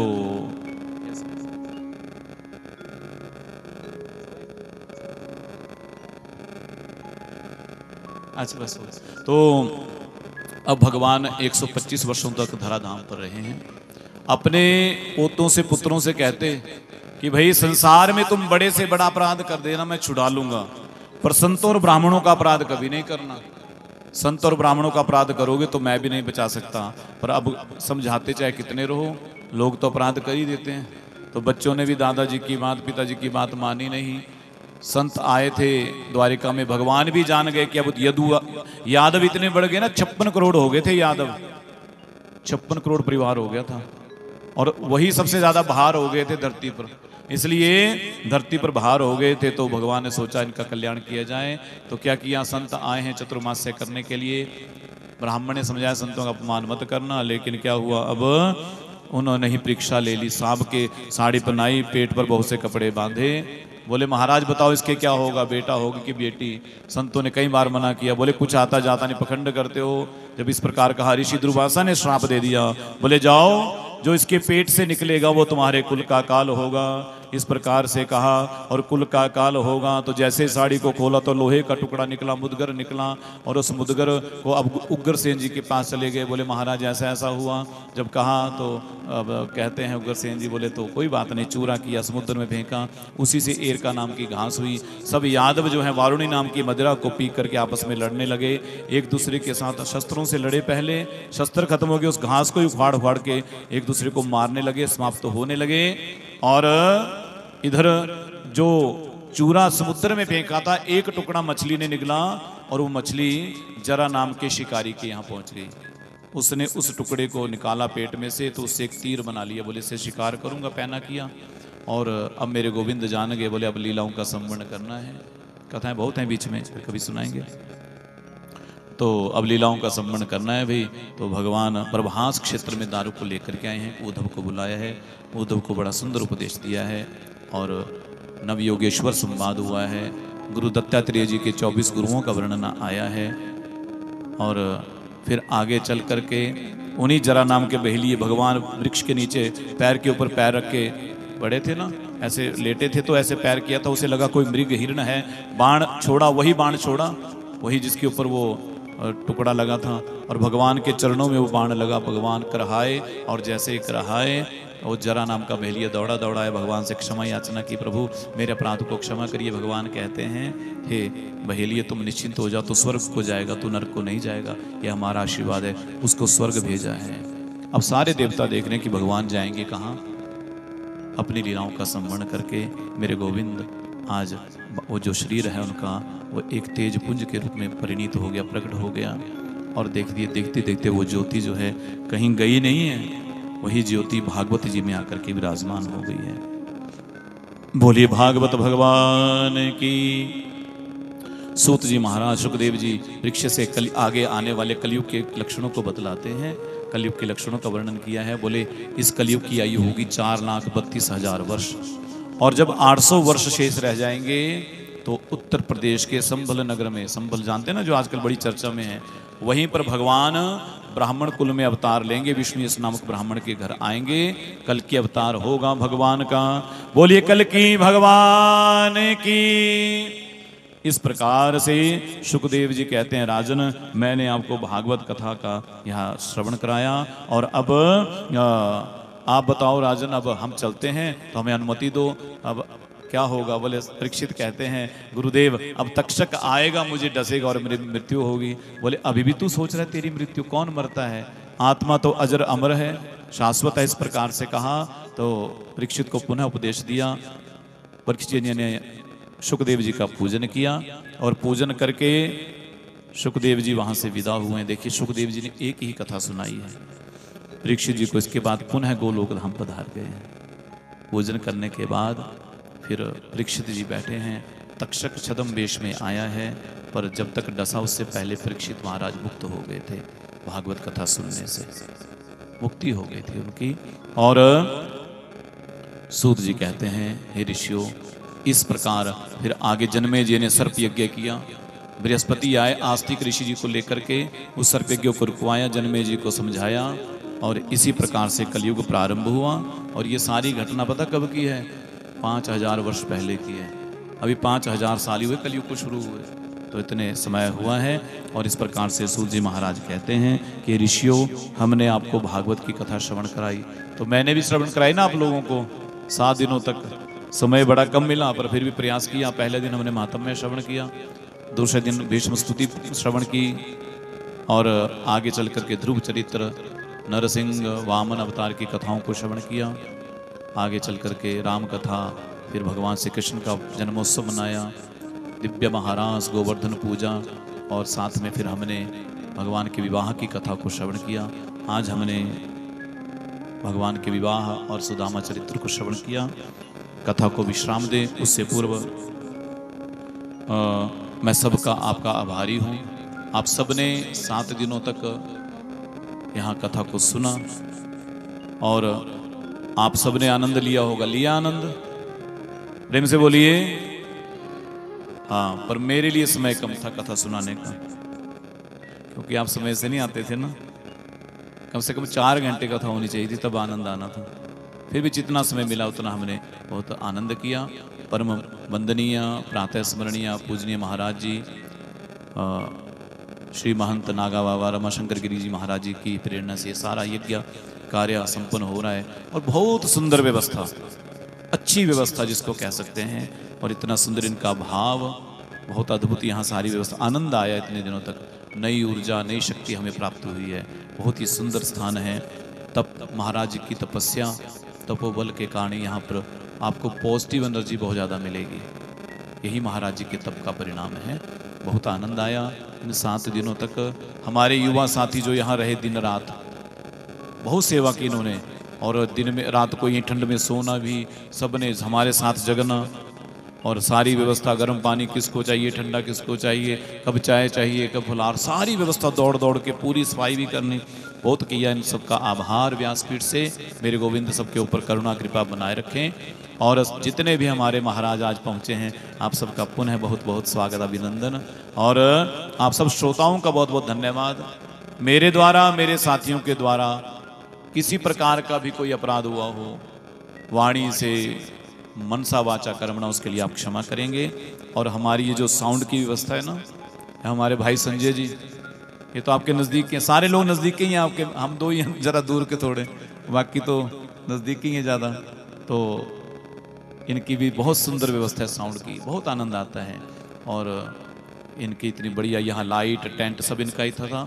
इनका भी बहुत बहुत धन्यवाद, आभार। और आइए कथा को विश्राम की ओर लेके चलें। सूजी महाराज कह रहे हैं, निमग्नानां यथा देवानमच्युतो यथा वैष्णव यथा शंभु पुराणमिदं तथा। बहने वाली नदियों में जैसे गंगा जी श्रेष्ठ हैं, देवताओं में भगवान नारायण श्रेष्ठ हैं, और वैष्णवों में भगवान शंकर श्रेष्ठ हैं, उसी प्रकार पुराणों में भागवत भगवान श्रेष्ठ हैं। और अब बोले जैसे तीर्थों में काशी श्रेष्ठ है वैसे ही भागवत पुराण श्रेष्ठ हैं। और विशेष रूप से एक हमारे जो भोजन बनाने वाले बोटी साहब हैं, बहुत सुंदर भोजन बनाया उन्होंने, 7 दिनों तक बड़ा आनंद आया। मातृशक्ति हमारी जो चपातियां बनाती थी उनका बहुत बहुत आभार, सारी मातृशक्ति महिला मंडल। अब अंतिम श्लोक मेरे संग बोलेंगे, सभी ने कमर सीधी करके बैठो, जरा सिर ढक के बैठो, और महाराज जी का उद्बोधन भी मिलेगा फिर साथ में। नाम संकीर्तनम यस्य, नाम संकीर्तनम यस्य, सर्व पाप प्रणाशनम, प्रणामो दुख शमनस्तम, नमामि हरिं परम।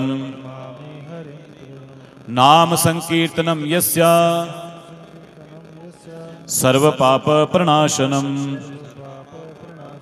प्रणामो दुख शमनस्तम, तम नमामि हरिं परम। बोलिए वृंदावन बांके बिहारी लाल की, प्रेम से बोलिए जय जय श्री राधे, जय जय श्री राधे।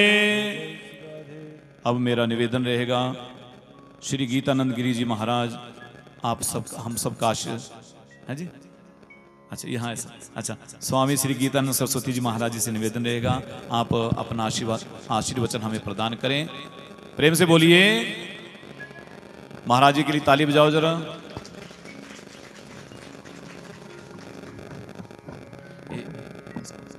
बंद।